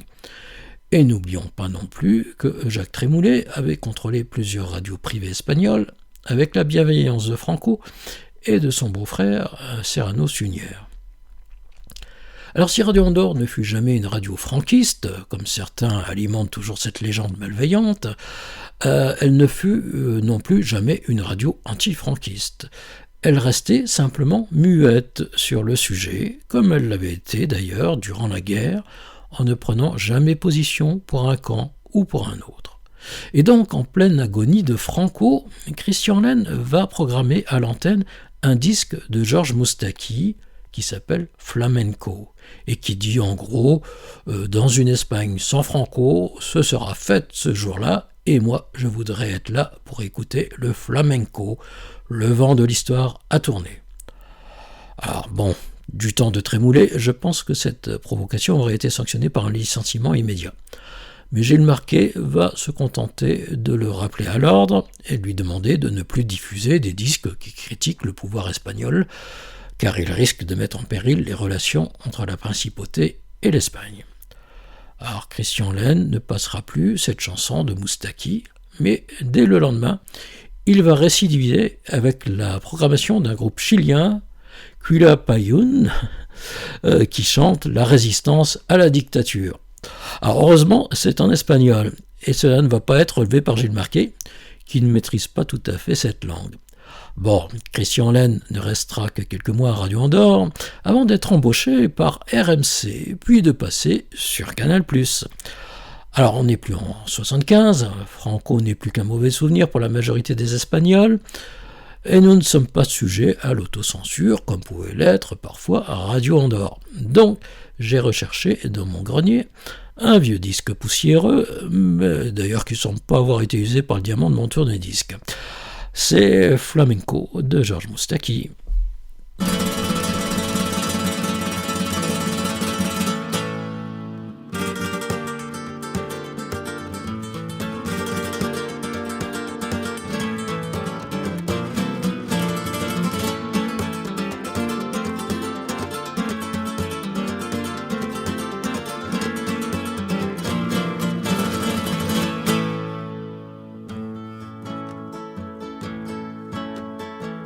Qui le premier pourra chanter les accords de la liberté? Qui chantera le flamenco dans une Espagne sans Franco? Ce sera fête ce jour-là et moi je voudrais être là pour écouter le flamenco.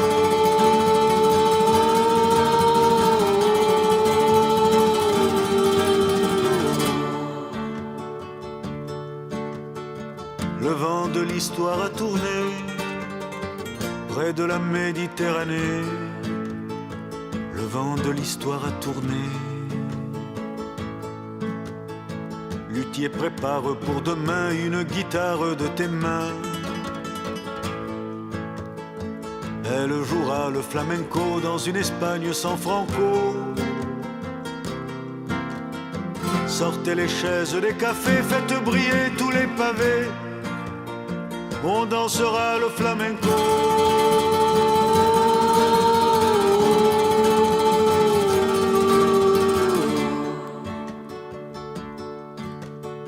Le vent de l'histoire a tourné près de la Méditerranée.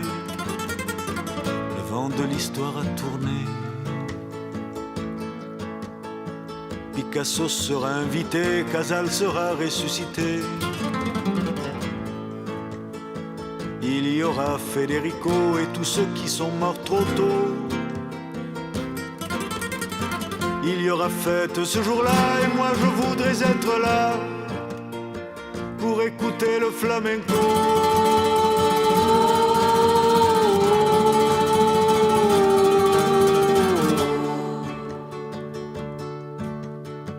Le vent de l'histoire a tourné près de la Méditerranée. Le vent de l'histoire a tourné. Le vent de l'histoire a tourné près de la Méditerranée.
L'histoire racontée de Radio Andorre par Jean-Marc Prince. À partir de 1976, Gilles Marquet va se mettre à la recherche de nouveaux talents. Alors, les nouveaux venus vont être nombreux, mais beaucoup ne passeront pas le stade de la période d'essai. Mais il faut dire que Gilles Marquet est attentif et écoute sa radio du matin au soir depuis Toulouse, et rien ne lui y échappe. Alors je vous fais grâce des noms qui vont se succéder à l'antenne pour peu de temps, mais je voudrais insister sur quelques noms qui vont marquer l'histoire de la station et surtout avoir une grande carrière d'homme de radio. En 1977, il va embaucher celui qui marquera la dernière période de Radio Andorre. Il s'agit d'Arti Parera. Alors là, il ne s'agit pas d'un jeune qui cherche une première expérience, mais d'un animateur confirmé qui avait commencé sa carrière en étant correspondant de Radio-Canada à Paris. Puis en 1964, il entra dans l'équipe de la célèbre émission d'Europe 1 « Salut les copains », dirigée par Daniel Philippaki.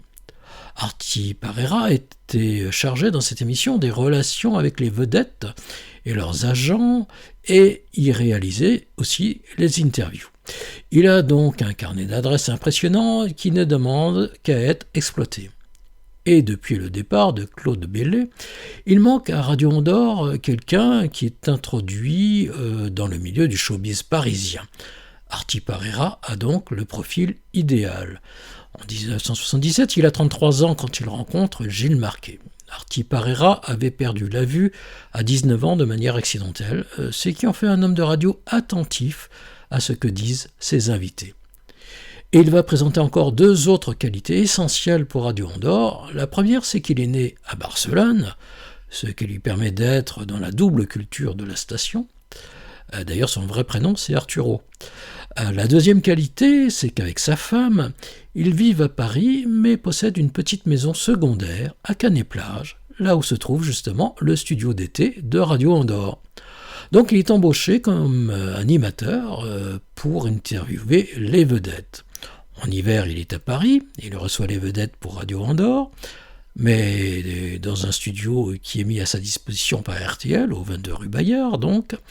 Et en été, il descend dans sa maison à Canet et reçoit les vedettes dans le studio aquarium de la station, dans cette petite ville balnéaire de la côte languedocienne. Il va créer une émission hebdomadaire intitulée Contact, où il va recevoir chaque samedi à 14h une vedette de la chanson, ou du cinéma, ou des médias, pour une longue interview en profondeur.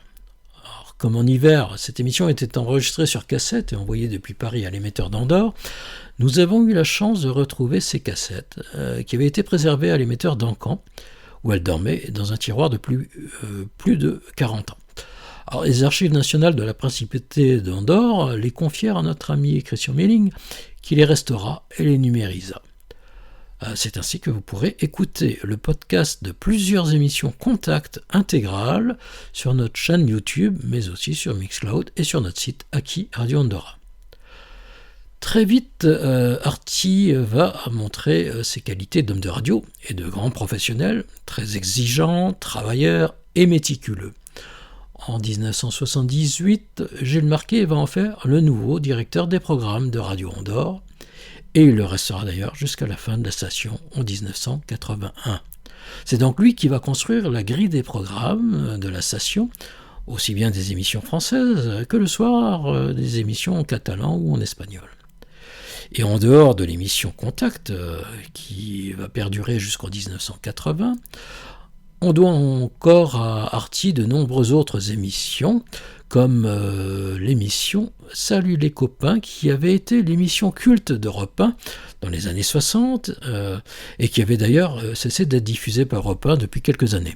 Arti Parera va avoir l'autorisation d'utiliser le nom car il était resté en relation d'amitié avec Daniel Philippaki et il va relancer donc l'émission sur Radio Andorre. À cette époque déjà, le ressort de la nostalgie fonctionnait déjà. Le Salut les copains version Radio Andorre va être diffusé de 1978 à 1981. Arti utilisera même les interviews d'artistes qu'il avait enregistrées lorsqu'il était à Europe 1. Et le tout agrémenté des jingles originaux de l'émission. L'émission aura une cadence mensuelle, ce qui lui permettra de sélectionner le meilleur de ses archives. D'autres émissions vont trouver leur place dans la grille de programme grâce à cet homme inventif et imaginatif, comme l'émission Radio 58 ou Radio 60, Radio 68, voilà, etc., qui retraçait les grands événements de ces années passées avec les disques et les artistes de l'année en question. C'est un petit peu finalement ce que je fais dans cette émission, des histoires racontées de Radio Andorre. Comme quoi finalement on n'invente jamais rien. Et je crois qu'Arti Parera n'avait pas non plus inventé cette formule qui était déjà utilisée par les radios d'avant-guerre. On lui doit aussi des émissions Andorre Panorama, Radio Bleu, Pick-up, Disque d'or, Carte Blanche A et bien d'autres. Nous aurons encore l'occasion de revenir longuement dans notre prochaine émission sur le parcours d'Arti Parera, qui va donc rester fidèle à Radio Andorre jusqu'au bout, et même fidèle à Gilles Marquet après la fin de Radio Andorre. Et là, je n'ai jamais eu la chance de discuter avec Arti Parera. Il décédera en 2003 à l'âge de 59 ans des suites d'un cancer. Et ce n'est qu'en 2020 que j'aurai l'occasion d'avoir quand même un très long échange téléphonique avec son épouse Marie-France. Elle me confiera de nombreux détails sur son histoire et les archives qu'elle possédait encore, et notamment un petit livre qu'il écrivit à la fin de sa vie, mais qui ne fut pratiquement pas diffusé et absolument introuvable aujourd'hui.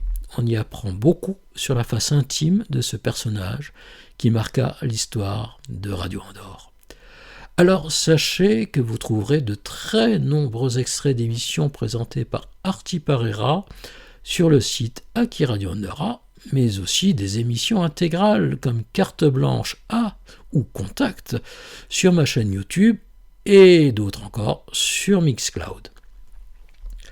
Je vous ai juste choisi un petit extrait dans lequel on entend Arti Parera qui nous parle des nouveaux jingles de la station, mais qui nous livre aussi une anecdote intéressante sur le fonctionnement des émetteurs de radio de cette époque, et en particulier sur celui d'une station concurrente qui émet d'une autre principauté.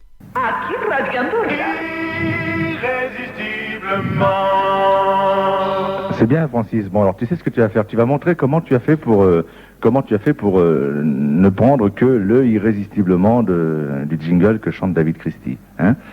Alors on va laisser que la cassette revienne au début, parce que quand elle est finie, elle revient au début. Alors, elle est revenue au début ?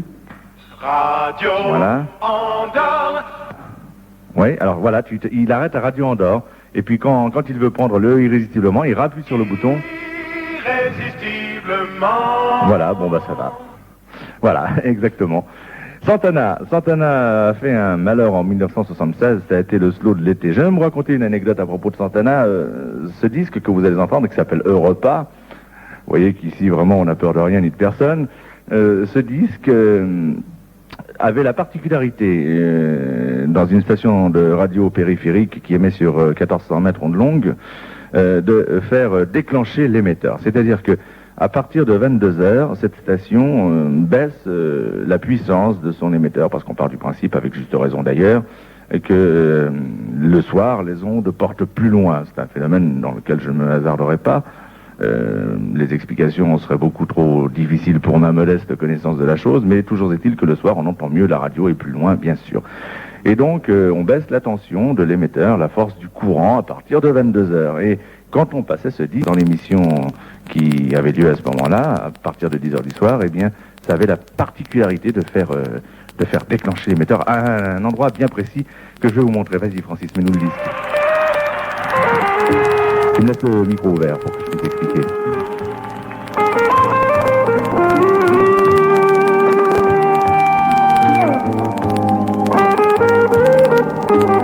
C'est en 76, hein, ça, ouais. Je vous dirai, vous n'en faites pas.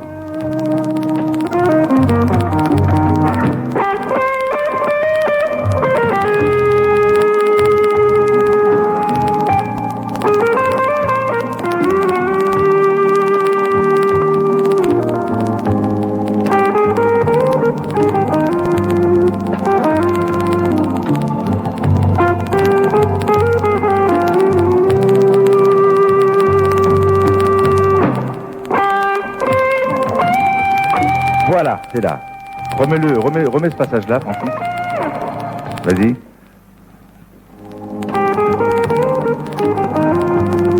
C'est la note la plus aiguë qui faisait déclencher l'émetteur de Radio Monte Carlo.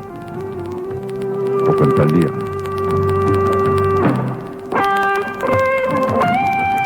Voilà, c'est cette note-là, exactement cette note-là. Le nôtre, il tient le coup. Vas-y. Voilà, et bien puisque Artie vient de nous parler de ce disque Europa, qui fut utilisé comme indicatif sur plusieurs radios de l'époque, sur les périphériques, mais aussi sur France Inter, pour l'émission Pollen par exemple, de Jean-Louis Foulquier, eh bien nous allons l'écouter intégralement, car pour moi c'est un des airs qui marque une époque, et c'était l'époque de mes 20 ans. Voilà, Repas du guitariste mexicain Santana.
Je voudrais maintenant vous parler d'Alain Thibaula. Nous en avions déjà parlé lors de notre précédente émission, car il avait été engagé comme jeune animateur en 1970.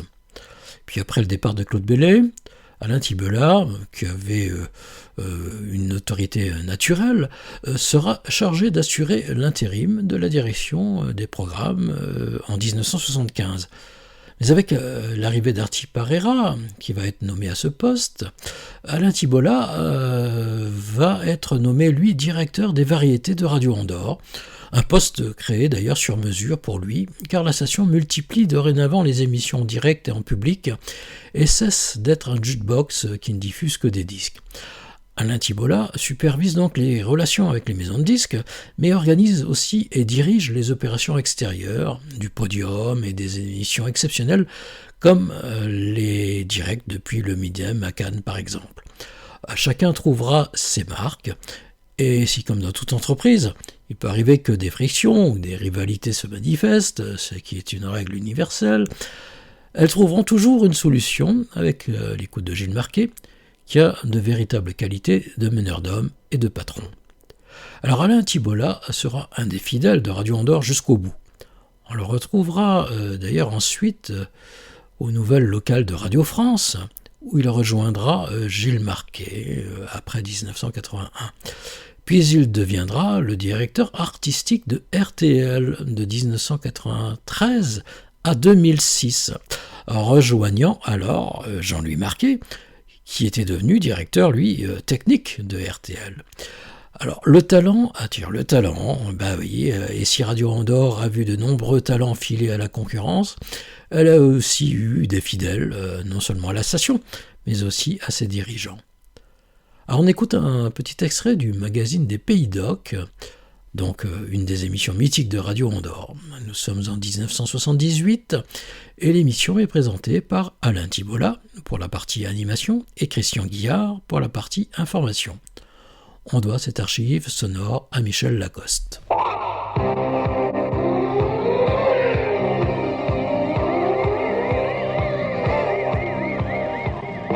Christian Guillard, Alain Thibolet, bonjour. Nous revoici ensemble pour la première édition de la semaine de ce magazine des Pays d'Oc, un magazine des Pays d'Oc scindé en deux parties. Comme vous le savez, j'ai le plaisir de vous présenter la première, au cours de laquelle nous parlons spectacle, art et loisirs. Et entre 13h et 14h, vous retrouvez Christian Guillard qui ouvre la seconde heure de ce magazine avec son journal de 13h. Christian Guillard, nous aurons l'occasion d'ailleurs de l'accueillir dans cette première heure à 12h30 pour un sommaire de son journal de 13h. Notre invitée aujourd'hui, c'est Nazaré Pereira. Nous aurons l'occasion de faire avec elle un brin de conversation et d'écouter quelques-uns des enregistrements qu'elle a réalisés et que vous avez sur les lèvres, vraisemblablement parce que c'est un succès pour l'instant. Et je vous propose de débuter sans plus tarder avec Emmett Till. C'est une découverte, je crois qu'on reparlera pas mal de ce monsieur, le voici avec Crime Wave. Nous aurons encore l'occasion de parler d'Alain Thibola dans notre prochaine émission.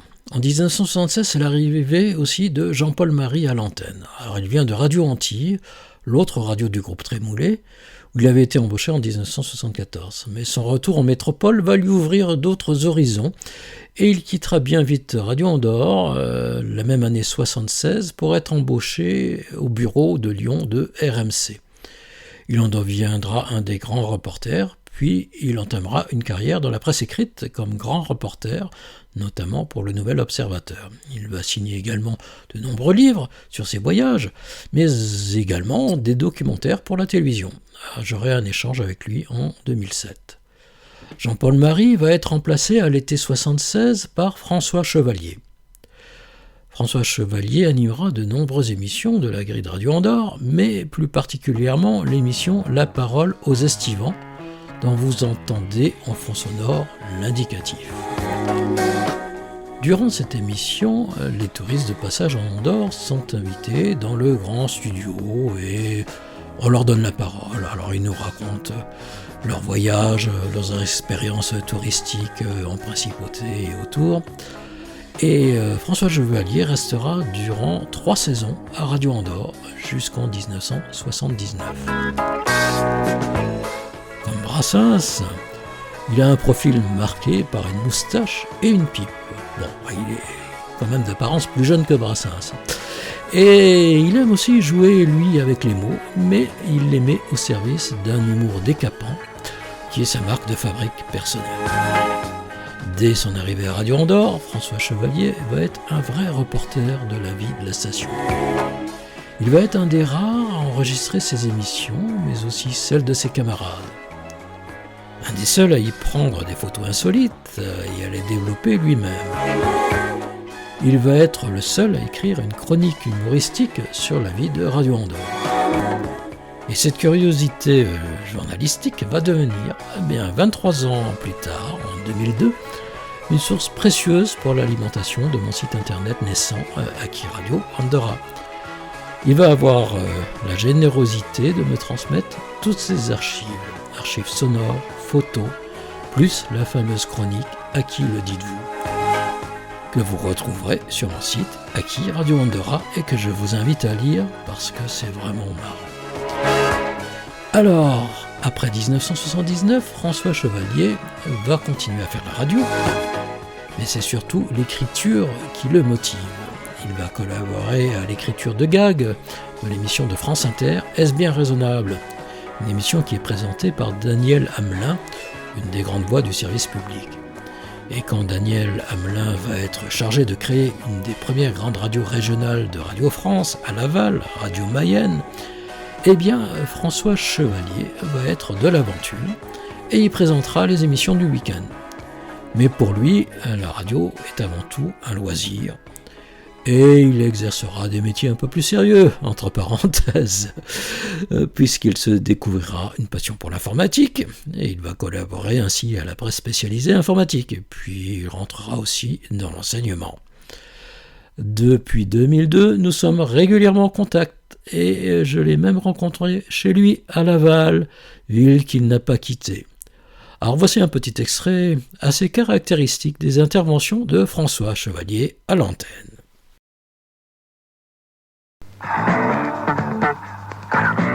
Vous êtes un jeune loup, vous mesurez 1m80 au moins, vous êtes bien bâti, alerte, pas désagréable à regarder, éducation impeccable, esprit vif, entreprenant et dynamique, et vous cherchez une situation au niveau de vos mérites.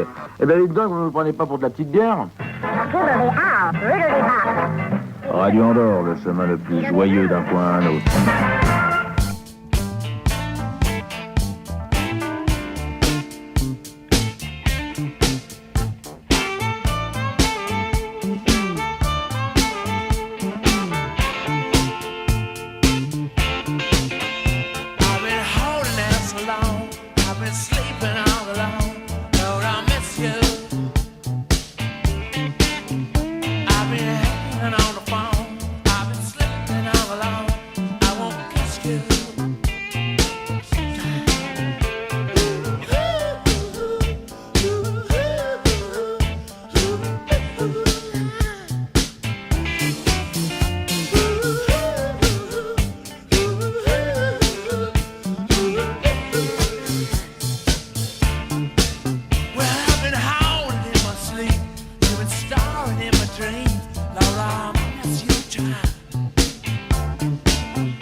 Vous avez bien sûr reconnu les Rolling Stones avec Miss You. Alors peu de temps avant François Chevalier, Joëlle Minier fut embauchée comme animatrice. Elle n'avait que 20 ans, mais elle restera moins d'un an à Radio Andorre. Je vous raconte son histoire. Elle aussi aura le mauvais goût de passer un disque de Jean Ferrat. Ah oui. Berceuse pour un petit loupio. Alors cette fois, ce n'est pas une attaque contre Franco, mais contre les grands groupes capitalistes qui s'engraissent sur le dos du peuple. Et la chanson cite nommément ces sociétés, comme Blédine, Dassault, Peugeot, Esso, en passant par Hachette, et aussi l'industrie pharmaceutique. Bref, une attaque contre les annonceurs de la station. Et là, c'est la survie même de la station, qui vit uniquement de ses budgets, d'ailleurs difficilement acquis, c'est donc sa survie qui peut être menacée. Donc il sera mis fin au contrat de Joëlle Minier assez rapidement. Mais souvent, ce genre de rupture peut ouvrir une nouvelle fenêtre d'opportunité, et en 1979, elle fera une école de journalisme qui lui permettra de rentrer à France Inter, et aux côtés de Jacques Pradel, un grand nom de France Inter. Et ensuite, elle va se marier avec un Corse. Tous les goûts sont dans la nature. Hein. et elle va quitter le continent pour l'île de Beauté, où se déroulera toute sa carrière radiophonique, des radios libres jusqu'au service public à RCFM, qui est Radio Corse Fréquenza Mora. J'aurai plusieurs échanges très sympas avec Joëlle Minier en 2008, lorsqu'elle était à RCFM. Elle y restera jusqu'à sa retraite en 2018. Malheureusement, c'est François Chevalier qui m'annoncera son décès le 3 septembre 2021. Parlons maintenant de Michel Bory. Alors, il n'a que 19 ans quand il rentre à Radio Andorre. Michel Bory est un pseudo car son vrai nom c'est Alain Esculier. Alors là, nous avons affaire à un bon vivant, dont la caractéristique est d'avoir un rire tonitruant, jamais le dernier pour faire des blagues à ses petits camarades. Michel Bory incarne la bonne humeur, ce qui est quand même une grande qualité pour un animateur de radio. Il restera 5 ans à Radio Andorre, donc jusqu'en 1980.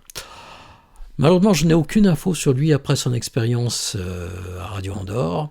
à part malheureusement son décès en 2001 à l'âge de 44 ans. On écoute la voix de Michel Bory. Je m'adresse maintenant plus particulièrement à nos amis touristes actuellement en Principauté d'Andorre ou dans la région de Canet-Plage. Nous vous invitons à participer à Mer et Montagne, l'émission de jeu que nous réalisons tous les jours à 11h30 dans nos studios d'Andorre-la-Vieille et de Canet-Plage. Attention, en Andorre, le nombre de places est limité et vous avez tout intérêt à retirer dès maintenant vos invitations. Je rappelle donc tous les jours à 11h30 dans nos studios d'Andorre-la-Vieille et de Canet-Plage, l'émission de jeu Mer et Montagne, offerte par Génie Sans-Bouillir et présentée par Maître Lafontaine à Canet-Plage et en Principauté d'Andorre par Nadine et votre serviteur Michel Bory. Je vous rappelle que nous distribuons chaque jour plus de 1500 francs de cadeaux.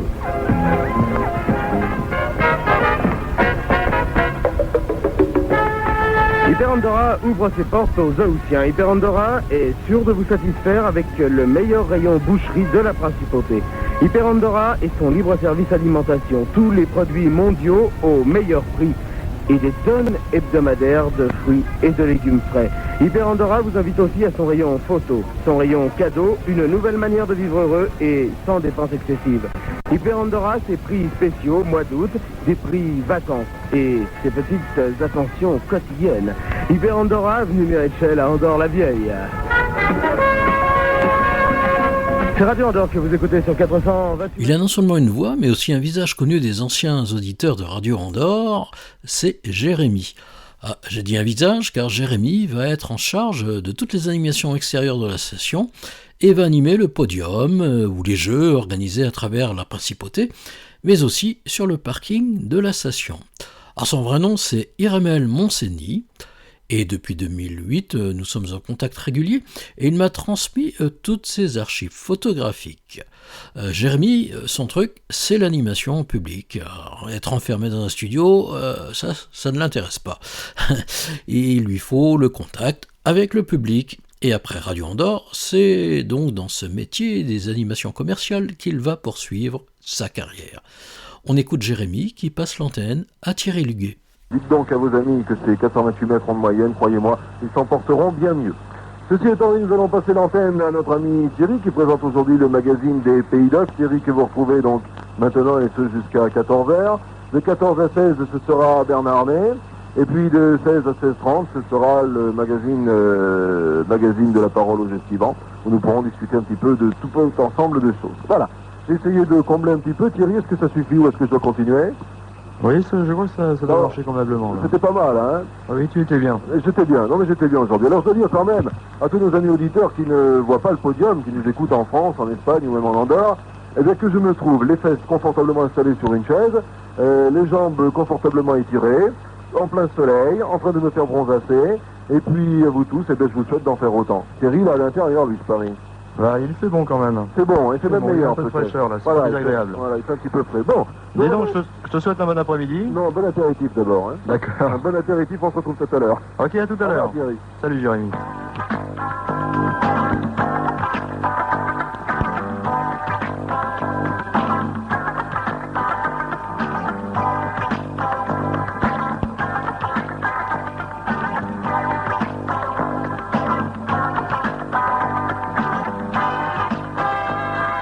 Magazine des Pays d'Oc, Thierry Luguet, bonjour.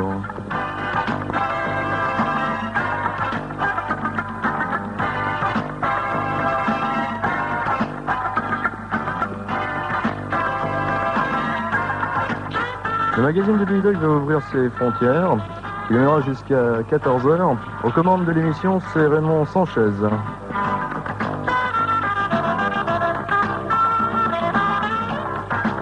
François Chevalier vous fait exceptionnellement faux bon, et pour cause.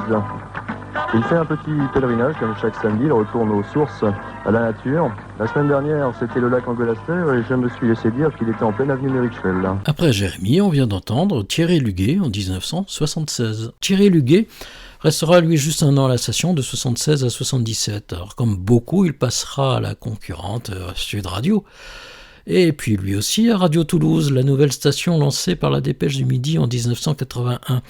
Alors grâce à François Chevalier, nous avons une archive intégrale d'une émission medley présenté par Thierry Luguet en août 1976. Je vous invite à l'écouter sur YouTube ou sur notre site akiradioandorra.com.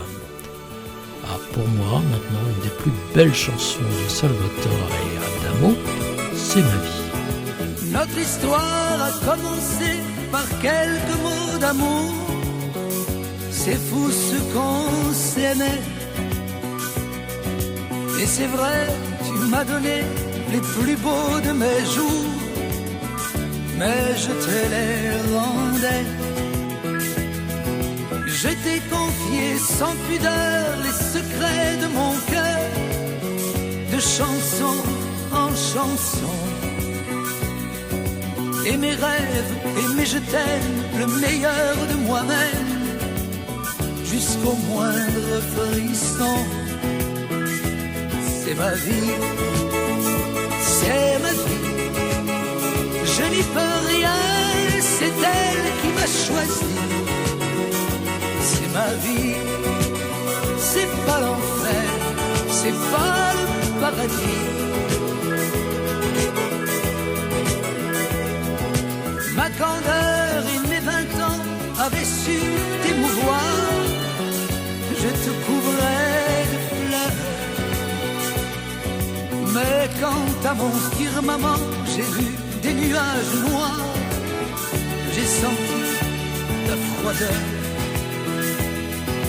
Mes rires et mes larmes, la pluie et le soleil, c'est toi qui les régis. Je suis sous ton charme, souvent tu m'émerveilles, et parfois tu m'oublies. C'est ma vie, c'est ma vie, je n'y peux rien, c'est elle qui m'a choisi. C'est ma vie, c'est pas l'enfer, c'est pas le paradis.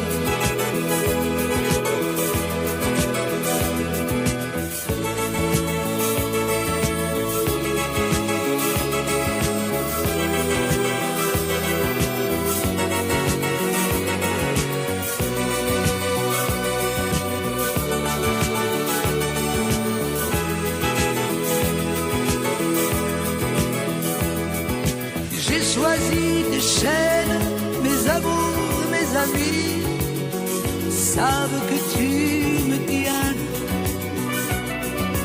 Devant toi sur scène, je trouve ma patrie. Dans tes bras, je suis bien. Le droit d'être triste quand parfois j'ai cœur gros, je te l'ai sacrifié. Devant toi, j'existe, je gagne le gros lot, je me sens sublimé. C'est ma vie, c'est ma vie, je n'y peux rien, c'est elle qui m'a choisi. C'est ma vie, c'est pas l'enfer, non, c'est pas le paradis. Ma vie, c'est ma vie, je n'y peux rien, c'est elle qui m'a choisi. C'est ma vie, c'est pas l'enfer, c'est pas le paradis. C'est ma vie, c'est ma vie, je n'y peux rien, c'est elle qui m'a choisi. Radio en or, la radio en or. Radio en or, la radio en or. La nouvelle équipe de Radio Andorre, qui va animer la station dans la dernière période de sa vie, se met en place. Alors, ce sera probablement une des équipes qui apportera le plus grand nombre d'hommes et de femmes de radio, mais aussi de télévision.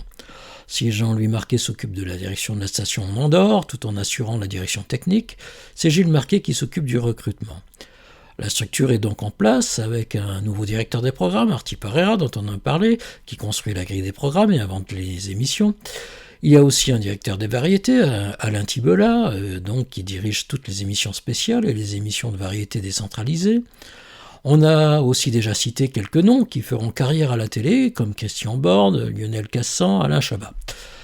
Voici encore quelques noms que toute une génération d'auditeurs connaissent et qui débutèrent aussi sur Radio Andorre. Mais d'abord une publicité pour la principauté d'Andorre, vous allez probablement reconnaître sa voix.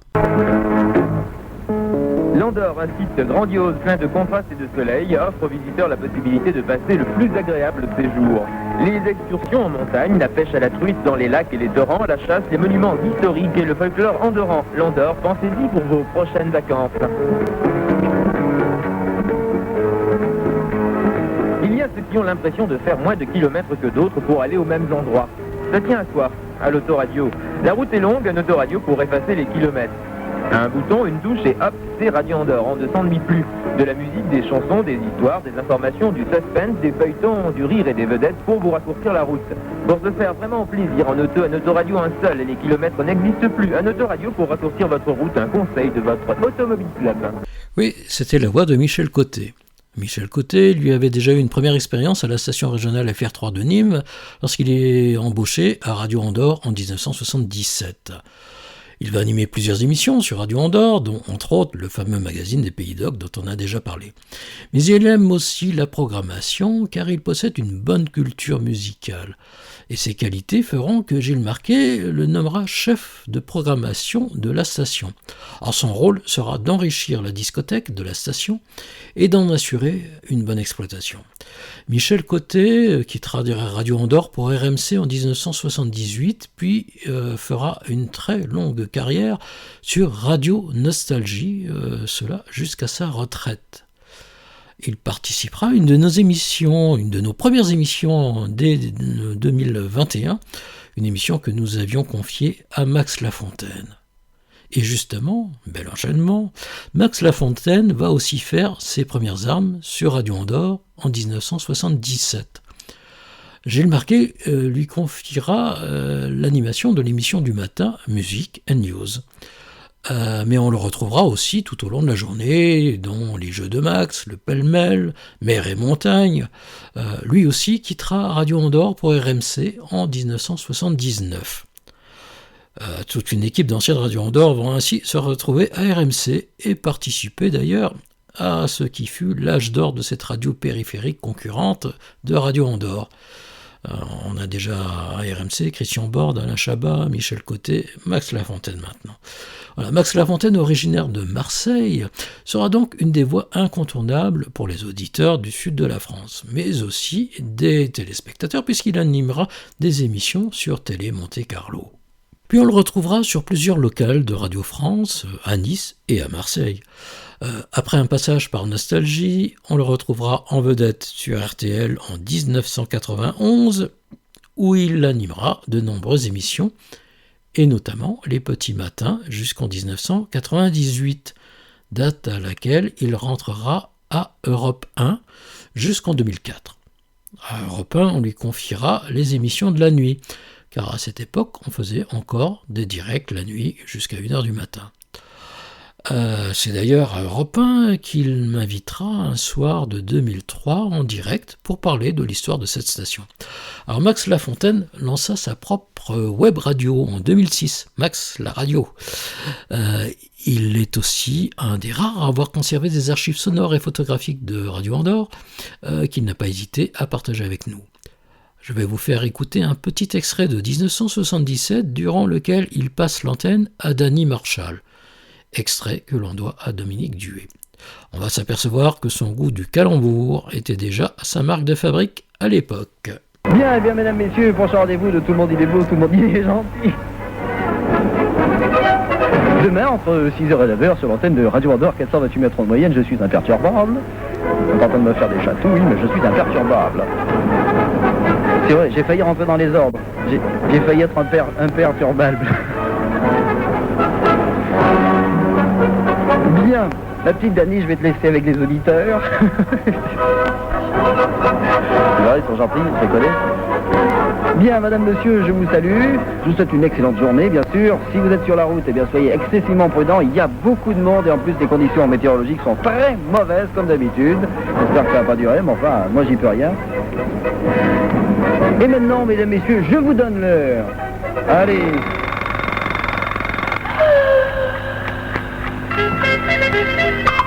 Radio Andorre et les montres Seiko vous donnent l'heure à la seconde près.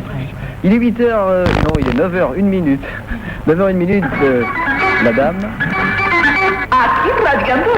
Merci, et après cette dame, eh bien une autre dame, voici la merveilleuse écuyère d'Annie Marshall. Vos bottes. Mais oui, vos bottes, ils sont y pensés. La fraîcheur au fond de vos bottes, le bien-être de vos pieds, c'est Aquiléine. Une vaporisation d'Aquiléine au fond de vos bottes, c'est merveilleux. Aquiléine repose, délasse, rafraîchit vos pieds. Aquiléine désodorise, assainit l'intérieur de vos bottes et de vos chaussures. Aquiléine aérosol antitranspirant chez votre pharmacien ou votre pédicure, vente également en Suisse et en Belgique. Vous venez donc d'entendre Dani Marshall. Elle fut embauchée à Radio Andorre le 7 mars 1977 pour remplacer Chantal Bally à l'émission du matin. Dani Marshall quittera Radio Andorre pour Sud Radio, elle aussi, le 14 septembre 1978. Mais finalement, elle quittera aussi cette radio pour entrer au service du groupe de presse Centre France, où elle s'occupera des opérations extérieures et des animations des salons. On aura un contact en février 2002 et son fils Frédéric me numérisera toutes ces archives photographiques qu'on peut découvrir sur la page de sa bio sur mon site Aki Radio Andorra. Donna Summer, Could It Be Magic?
On continue notre rencontre avec les nouveaux animateurs et animatrices embauchés entre 1975 et 1979 à Radio Andorre. En 1977, c'est l'arrivée de Denis Farou. Bien qu'ayant une formation de journaliste, c'est à l'animation qu'on va retrouver Denis Farou. Il est plutôt amateur de rock et on va donc le retrouver à la présentation des émissions Rock Parade et 20 ans de rock music, le soir de 19h30 à 21h. Il va aussi présenter le spécial Blue Jeans 77, l'émission mythique des années 60 à Radio Andorre, qui va donc retrouver une seconde vie à l'antenne. Il quittera la station en 1979. Denis Farou fera une carrière de journaliste, cette fois, à Radio France, sur les stations locales, et puis sur France Inter et sur France Bleu National. Parmi les animatrices, il faut dire que cette période a vu passer beaucoup de monde. Après Chantal Bally et Dany Marshall, dont on a parlé, ce sera Marina, puis Patricia, puis Claudine, Nadine et Nicole.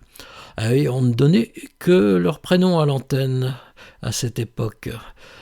Mais si on prend Nicole par exemple, son nom c'était Nicole Simador, que j'ai eu au téléphone en juin 2010. Elle ne fera qu'un bref passage de quelques mois à Radio Andorre en 77. Mais Gilles Marquet l'avait déjà embauchée en 75 pour animer l'antenne de Radio Antilles.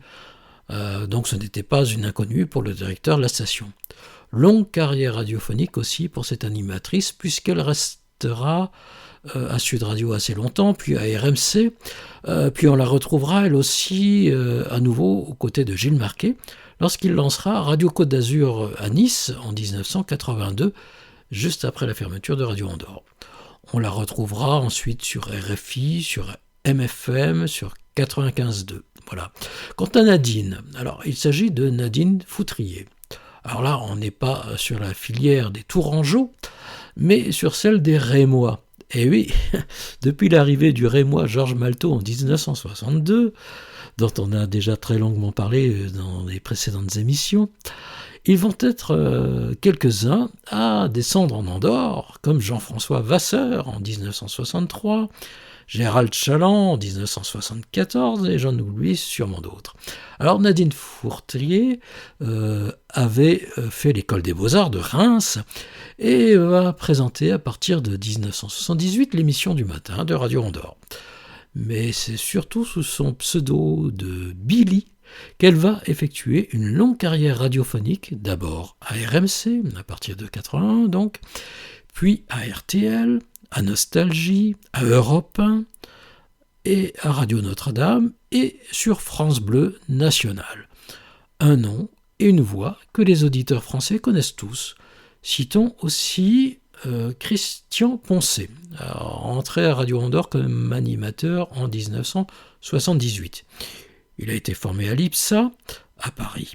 Il sera présent jusqu'à la fermeture de la station en 1981 et partira lui aussi sur RMC. Puis on le retrouvera sur Europe 2, sur RTL 2, mais aussi à la télévision sur TMC, sur M6 et sur TF1. En 1979, on commence à approcher de l'échéance de la concession. Même si on garde encore de bonnes raisons d'être optimiste sur son devenir, il est vrai que la perspective de pouvoir y faire une longue carrière commence à poser quelques doutes. Mais la station va encore embaucher quelques jeunes animateurs, comme Olivier Penat, que l'on retrouvera un peu dans toutes les émissions de la grille. En 1981, à la fermeture de la station, il se lancera avec d'autres de Radio Andorre dans la nouvelle aventure de Radio Toulouse, lancée par la Dépêche du Midi, et qui sera un peu le canot de sauvetage de l'équipe de Radio Andorre, avant de devenir le radio de la Méduse. De même, le jeune Gilbert Etienne va s'adapter à toutes les émissions de la grille. En 1981, il partira, lui, pour RMC. Puis, il se dirigera vers la Bretagne, où il sera de l'aventure de plusieurs radios libres, mais aussi du service public, en faisant partie de l'équipe de lancement de RBO, Radio Bretagne Ouest à Quimper. Puis retour à la radio privée en rejoignant la populaire Radio Alouette en Vendée, puis Radio Nostalgie. Alors son truc à lui, c'est l'écriture de sketch. Encore un. On le retrouvera aussi bien à la radio qu'à la télé, à l'écriture du célèbre Bébête Show de TF1 avec Stéphane Collaro, ou des Roucasseries du Midi sur Europe 1 avec Jean Roucas. Mais il aura aussi l'occasion de travailler avec Arthur, avec De Chavannes, et pour les nuls de Canal+. Enfin, Stéphane Lara entre aussi à Radio Andorre en 1979, de son vrai nom Stéphane Ozada, et il va aussi tout faire à l'antenne. En 81, il rejoindra le correspondant de Radio Andorre de Cahors, dont on a parlé tout à l'heure, Jean-Pierre Allot, qui dirige la nouvelle station d'Agen, Fréquence 47. Mais Stéphane Lara poursuivra sa carrière sur les régionales du service public, notamment Radio France La Rochelle, Radio France Land, Radio France Nancy et Radio France Pays de Savoie. Someone knocking at the door, somebody ringing the bell. Someone's knocking at the door, somebody's ringing the bell. Do me a favor, open the door and let him in. Ooh, yeah. Someone's knocking at the door, somebody's ringing the bell. Someone's knocking at the door, somebody's ringing the bell. Do me a favor, open the door, let them in. Yeah, let them in.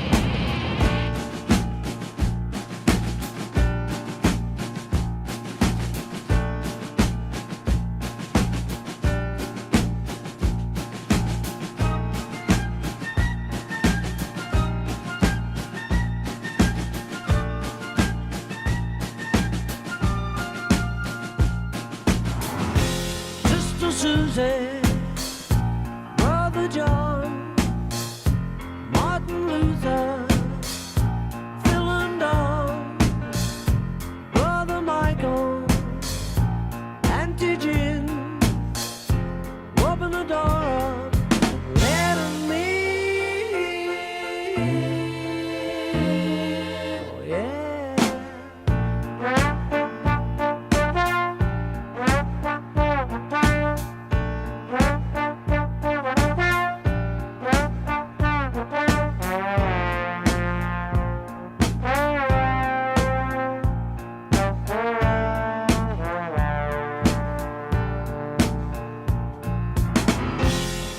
Susie, Brother John, Martin Luther, Phil and Don, Uncle Ernie, Auntie Jim, open the door, let 'em in.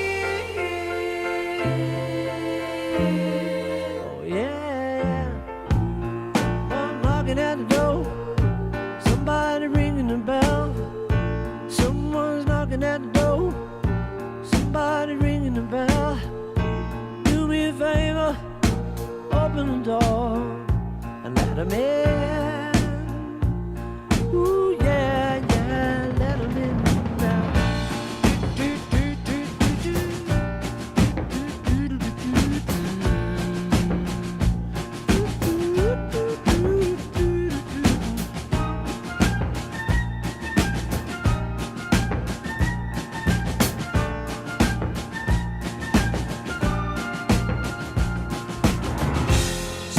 Susie, Brother John, Martin Luther, Phil and Don, Uncle Ernie, Uncle Ian, open the door, let 'em in.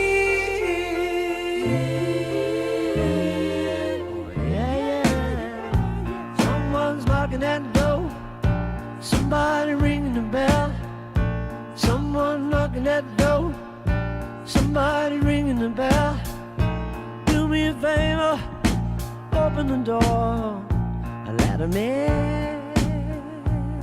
Yeah, yeah, yeah, yeah, yeah.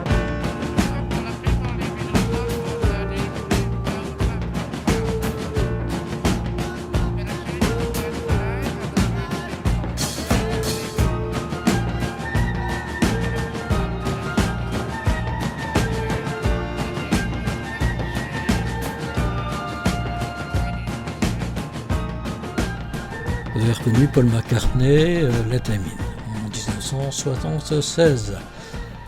Alors il y aura aussi des animateurs qui vont être embauchés par la station pour des émissions particulières depuis Paris. Alors si Arti Parera présentera des émissions comme Contact, depuis le studio prêté par RTL à Paris, il sera secondé par Gérard Laurent dès 1977. Alors, Gérard Laurent avait été formé lui aussi à l'IPSA, école d'animation à Paris. Et il réalisera des interviews des vedettes pour les émissions d'Arti Parera. J'ai pris contact avec lui cette année et il a retrouvé pour nous une émission spéciale Claude François qui avait été diffusée en 1979, donc à l'occasion du premier anniversaire du décès du chanteur, émission à laquelle il a participé. Vous pouvez entendre cette émission de 2 heures sur notre chaîne YouTube. Il y avait aussi une émission enregistrée à Paris qui était destinée aux enfants. Elle était co-présentée par 2 animatrices, Christine Fontane et Anne Bustaré. Alors, cette émission était hebdomadaire et s'appelait Moins 13. Christine Fontane était interprète et auteur-compositeur de très nombreuses chansons et elle écrivit pour de nombreuses vedettes comme Alain Chamfort, Dany et bien d'autres. Puis elle se spécialisa dans la chanson pour enfants. Elle dirigeait le département disques pour enfants à la maison de disques RCA. Quant à Anne Bustaré, qui l'accompagnait dans ses émissions, elle présentait la rubrique « Le jazz raconté aux enfants » et recevait chaque semaine une vedette à son micro. Elle aussi était spécialisée dans la chanson pour enfants, en étant depuis 1959 critique de disques pour enfants dans la presse écrite et auteur d'essais sur l'éveil sonore et musical chez les enfants. Enfin, je voudrais aussi vous parler d'un autre personnage qui envoyait ses émissions à la station, c'était Yannick Chevalier. Alors, on peut dire que Yannick Chevalier était un des premiers grands DJ français, avant même l'invention de la French Touch. Il réalisait un grand mix de dance music, funk et disco, avec jingles à la mode des années 70, comme pouvait le faire Roscoe sur RTL. Alors, son émission passait en début de soirée tous les samedis soirs, donc de 20h à 21h. Très suivie par la jeunesse de l'époque, cette émission a marqué toute une génération et de nombreux auditeurs. Alors, Yannick Chevalier se spécialisa ensuite dans la production de jingles pour les nombreuses radios libres qui allaient envahir la France, et sa maison de production, Point 12, lancée donc en 1979, existe toujours et propose toujours, mais maintenant c'est en MP3 et sur Internet, des jingles, des bruitages, des effets sonores aux radios et web radios, mais aussi des podcasts et des émissions clés en main. Il a aussi créé une école de formation pour les DJ. Autre équipe qu'il ne faut pas oublier, c'est celle des animateurs espagnols, quand même, tous les soirs sur Radio Andorre. Alors cette petite équipe va rester, quant à elle, très stable.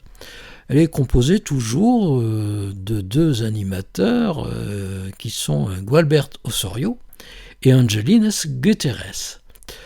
Mais il y aura désormais à leur côté un animateur catalan, Joseph Casemayor, qui animera sa première émission en catalan le 8 août 1978.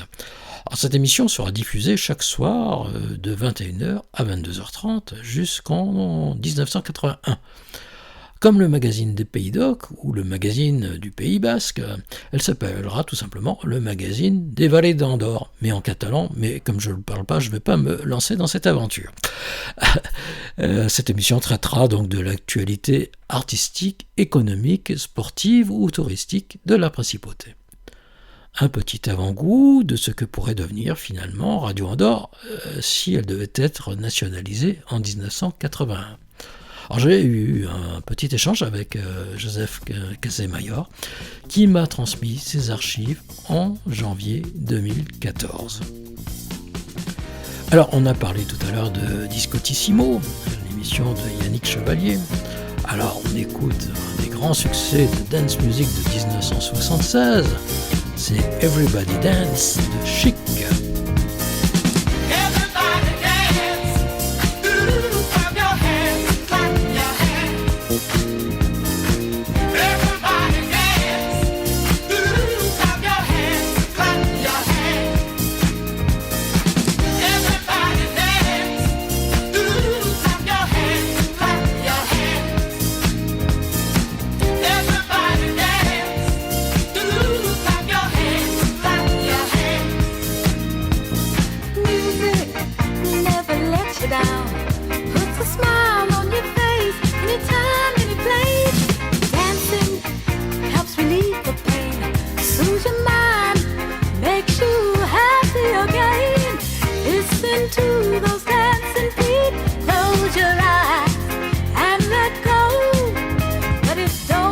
babe, if it ain't got that swing. Everybody dance, ooh, clap your hands, clap your hands. Everybody dance, ooh, clap your hands, clap your hands. Everybody dance, ooh, clap your hands, clap your hands. Everybody dance, ooh, clap your hands, clap your hands. Spinning all around the floor, just like Rogers and Estelle, who all night without a care, stretching to our favorite tune. A good time, always in too soon. Everybody's dancing, let your feet have some fun.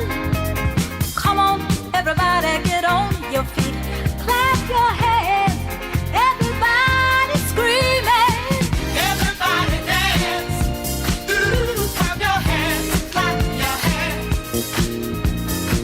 Everybody dance. Ooh, clap your hands, clap your hands. Everybody dance. Ooh, clap your hands, clap your hands. Everybody dance. Ooh, clap your hands, clap your hands. Everybody dance.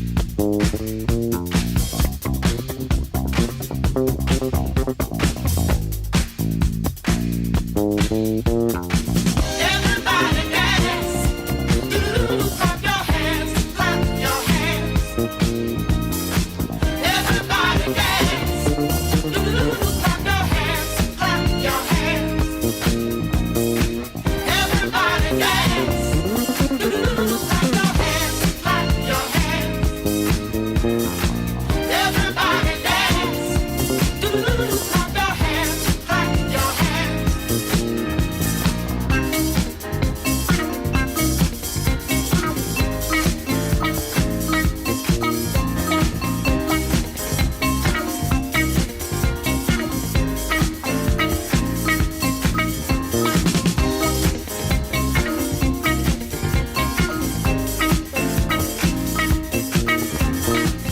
J'aimerais aussi vous dire quelques mots sur les nouveaux opérateurs du son embauchés durant cette période de 1975 à 1979. À cette époque, les animateurs ne touchaient pas à la technique et aucune émission ne pouvait se dérouler sans un binôme animateur et opérateur du son. Sauf que pour les auditeurs, ou même la presse radiophonique, la vedette c'était toujours l'animateur. Et l'opérateur du son, on n'en parlait pas, on n'entendait jamais sa voix, ou il n'y avait jamais aucune carte postale d'éditer avec son visage. Et pourtant, là aussi, il y eut de grands hommes de radio qui firent une belle carrière et qui débutèrent sur Radio Andorre. En 1975, il y a déjà une solide équipe en place qui est constituée essentiellement d'un noyau de 3 opérateurs de métier qui sont Édouard Monzo, le chef opérateur, d'André Coy, qui est le vétéran de l'équipe, et de Ramon Sanchez, qui nous a consacré cette année une émission complète. Alors, ces 3 personnes vont former les nouveaux qui arrivent jusqu'en 1981. Nous avons déjà parlé d'eux dans les précédentes émissions, ainsi que des autres opérateurs encore en place en 1975, c'était Jean Delsol, Francis Lasso, Ricardo Pedrosa ou Marc Pariente. Comme la station va désormais multiplier ses opérations extérieures, podium, studio décentralisé de Cannes-Plage, elle va devoir étoffer l'équipe d'opérateurs. Le Savoyard Marc Juvin va travailler à Radio Andorre de 77 à 80. On le retrouvera ensuite sur la nouvelle radio Toulouse, lui aussi lancée en 1981.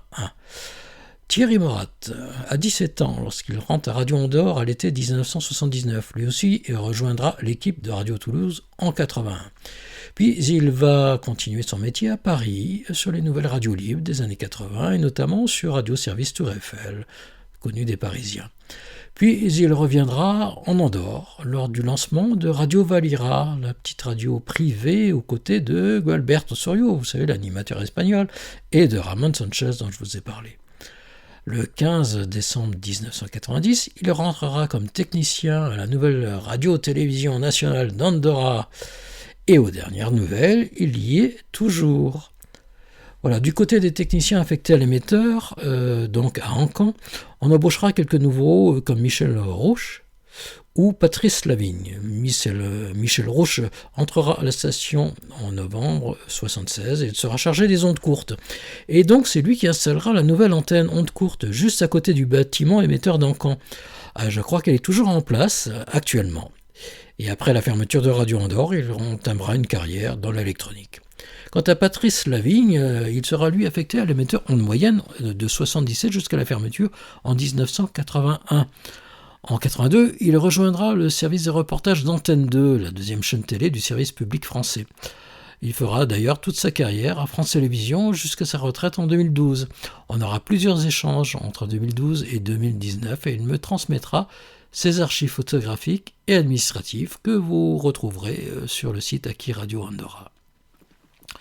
Voilà, on a passé en revue la presque totalité du personnel de la station entre 1975 et 1979.